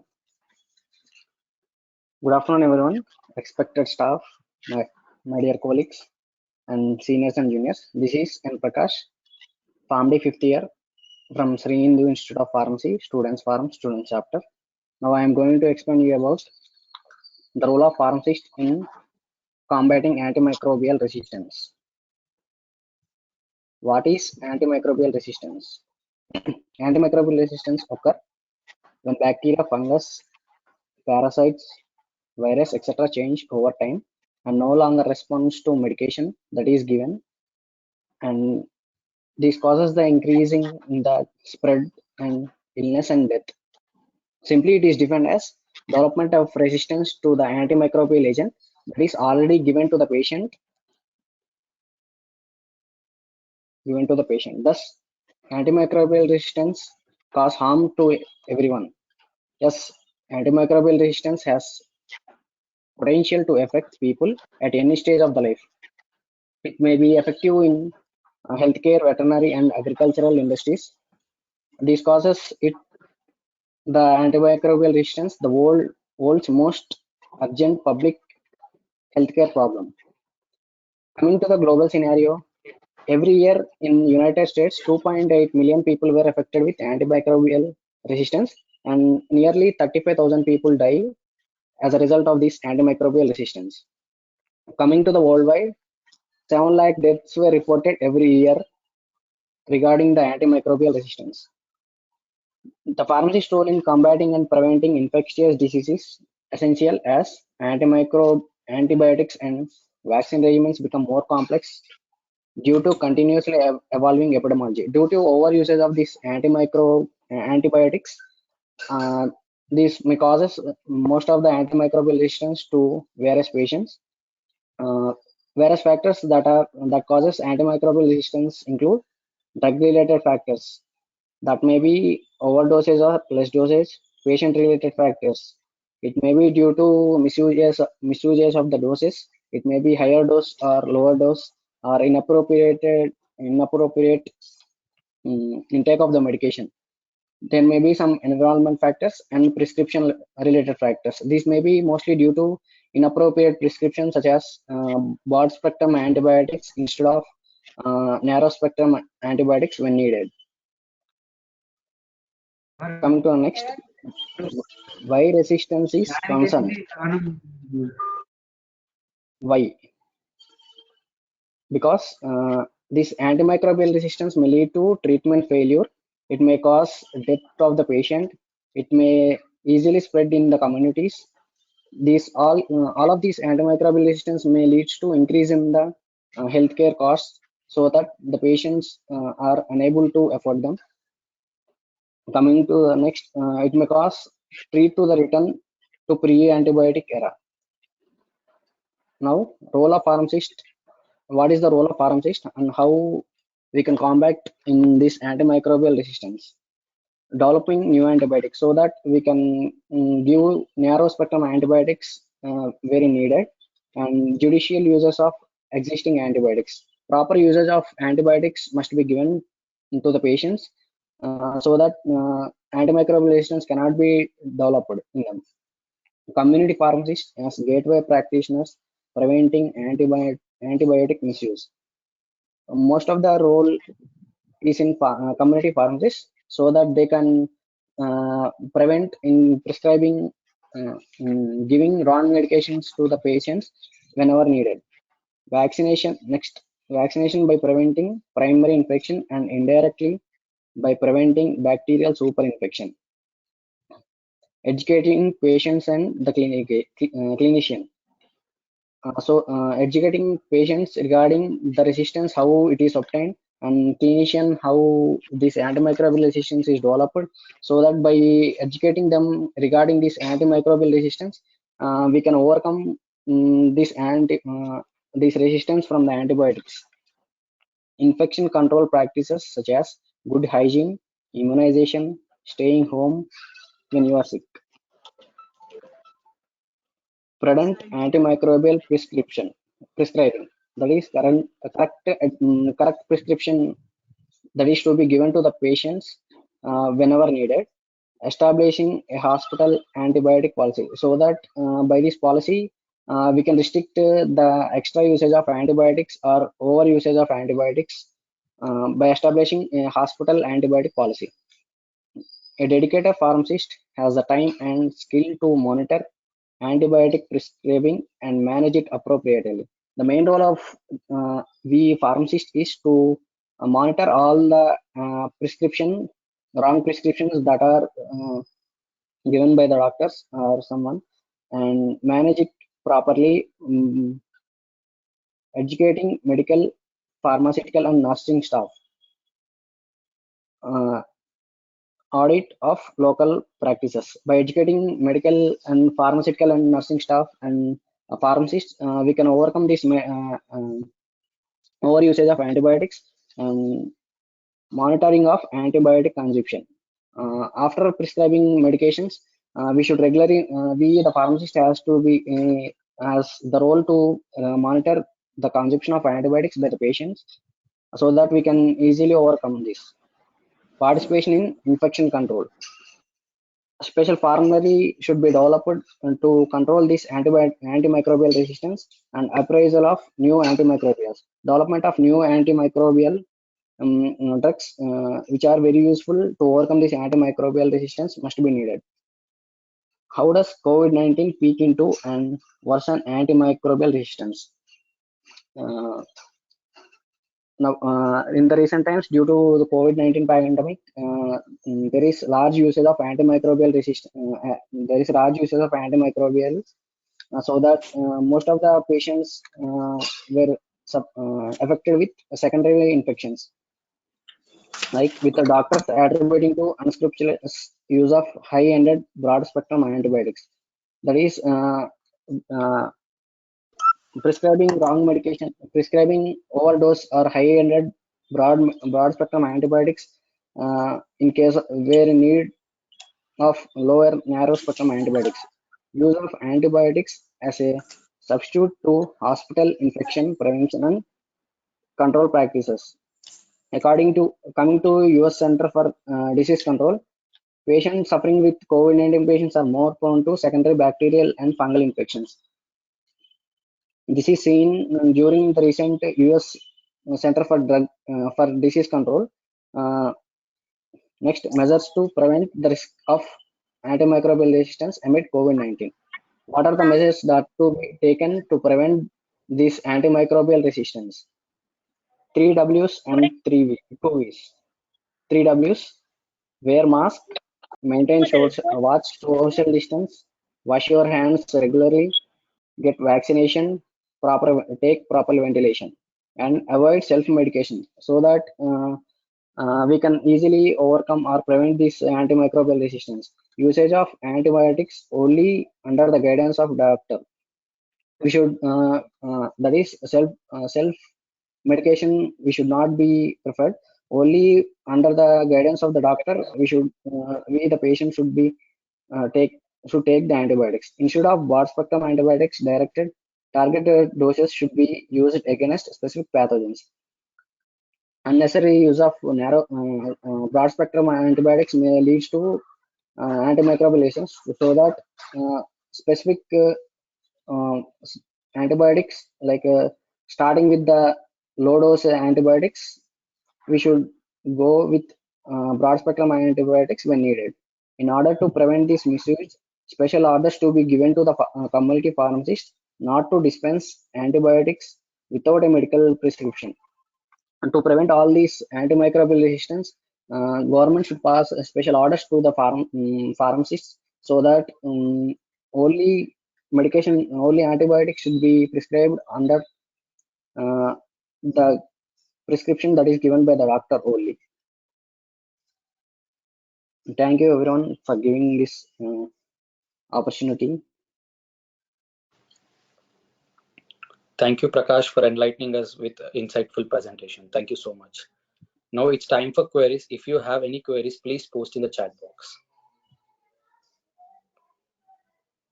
Now, I request Dr. Kiranmai ma'am, Senior Mentor, IPASF St. Paul's Chapter, to share her views on the seminar. Screen is yours, ma'am. Yes, Saina, thank you.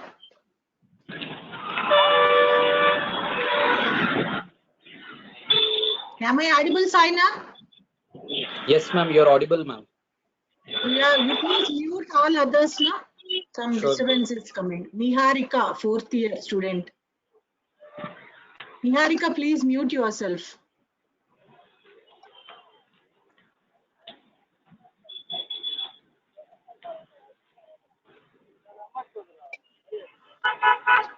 You can mute her, Sainath. Yes, ma'am, muting. Yes, yes. Thank you. Yeah. Yeah, thank you every speaker for being with us today. So it's a wonderful session, actually, more than our expectations. You did a very great job. I can say right from Noor Sheikh, I think he's from Bharati Vidyabit, IPSF chapter. Such a matured content he has delivered, and really impressed. And even my colleagues also, they have posted the message in the chat box. So everyone has like experienced the kind of awareness. It's a true awareness he has given as an intern, and a real-time examples he has mentioned. And congratulate Noor Sheikh. If you are there online, you can switch on your camera. All the speakers, I request all the speakers to switch on their cameras. Sairam, Sainath, and my colleagues, faculty, and speakers, you please switch on your cameras for a while. Niharika, still you did not mute yourself.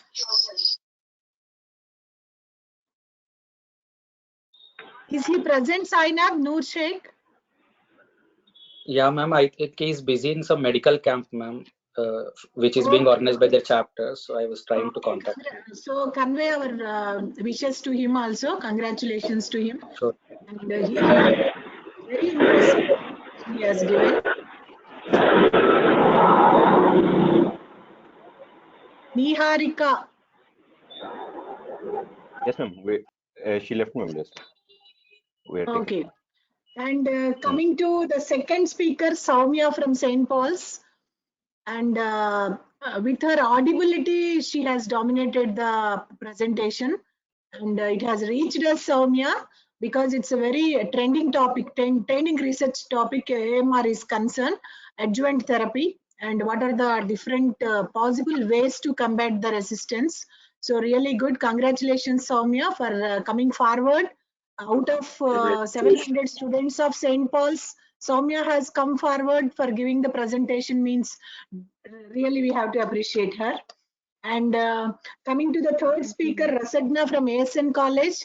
So as Pragna madam is there as her mentor, and her inner intent is really good. The very consistent and very stable And her voice modulation is also really impressive. Very good presentation, Rasagna, and very informative, especially she has given the limitations and so the cross edges of the AMR studies. So it's good, Rasagna, keep it up. And come to the fourth one, it's Prakash, right? Saira, Mr. Prakash. Yeah, Mr. Prakash from our neighbor college in Sri Indu, IBSF chapter. He also did well. Congratulations, Prakash.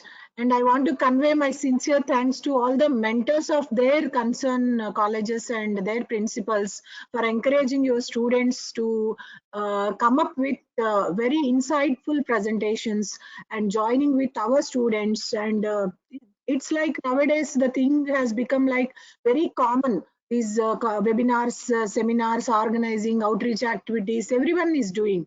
But as per speakers point, like chief guest and guest of honor today, they have clearly mentioned that it's a a very good initiative from St. Paul's College. So I'm proudly saying that this entire credit goes to my IPSF St. Paul's chapter and team.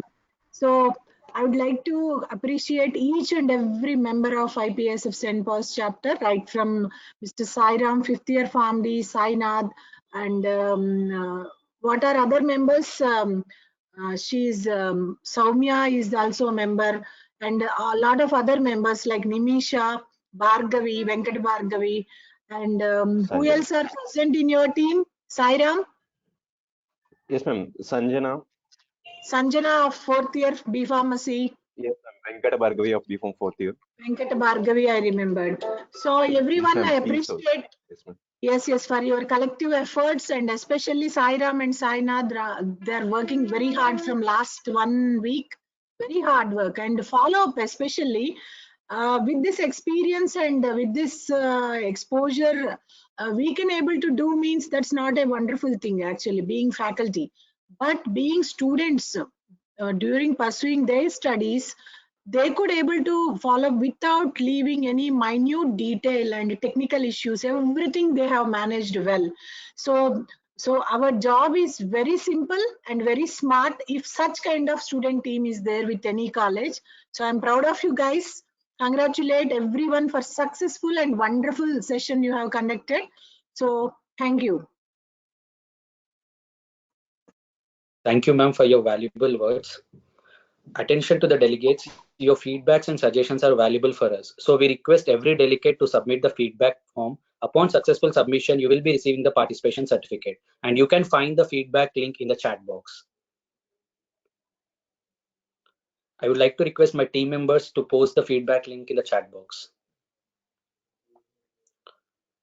I would like to convey my heartfelt gratitude to the mentors of IPASF St. Paul's chapter for giving me this great opportunity to moderate the today's session.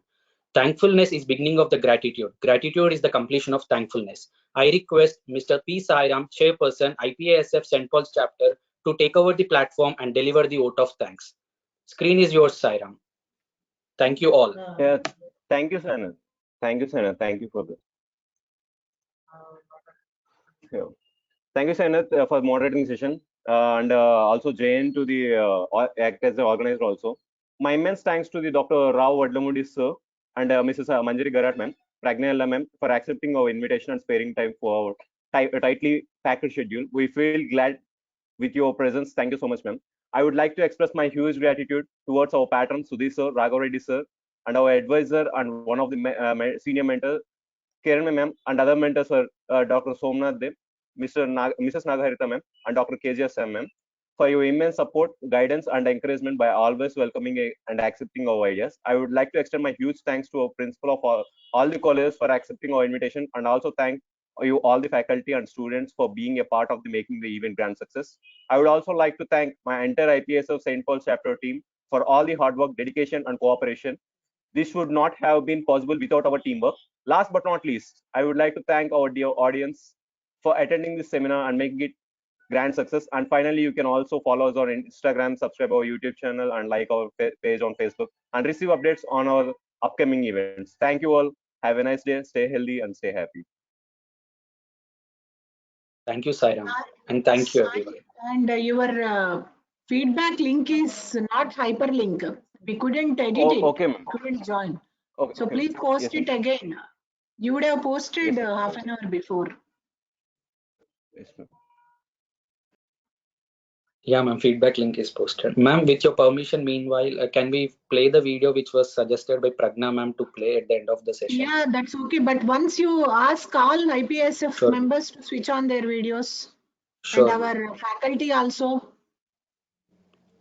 We would like to request each and every member present over here to on your cameras and cooperate with us.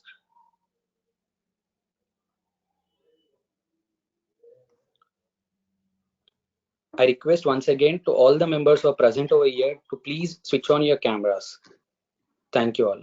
I would like to request Mr. Sairam to present the video. Yeah, sure.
Thank you, Sairam. And thank you everyone for your valuable presence over here and making it a grand success.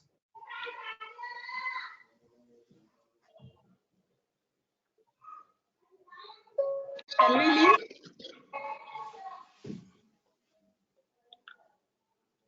Saina? Yes, yes, ma'am. With Sairam's permission, I think we can leave. Yes, ma'am. We can end the session, ma'am. Thank you, ma'am. Thank you for joining it. Yeah, my Thank you for colleagues your also, support, too, I ma'am. think Somnath sir, Thank you. Venu sir, and Harita madam, Sudhakar sir, I think from the beginning to end. So you are the most eligible mentors of students. I really happy and proud to have people like you as my colleagues. Thank you. Good day. Thank you, madam. Thank you so much. Thank you. Thank you, madam. Well organized, Sairam. Thank you so much. And we, the mentors, definitely will give a big party to the team St. Paul's chapter. And Prakash and others, you can join with us. Definitely, madam. Definitely, madam. Definitely. Yeah, Somnath sir, Harita, Thank you. Kezia, and Thank you, ma'am. Cecil. We need to give. They deserve it. Sure. Sure, sure. Right, right. Yes, definitely. Thank you, ma'am. Thank you, ma'am.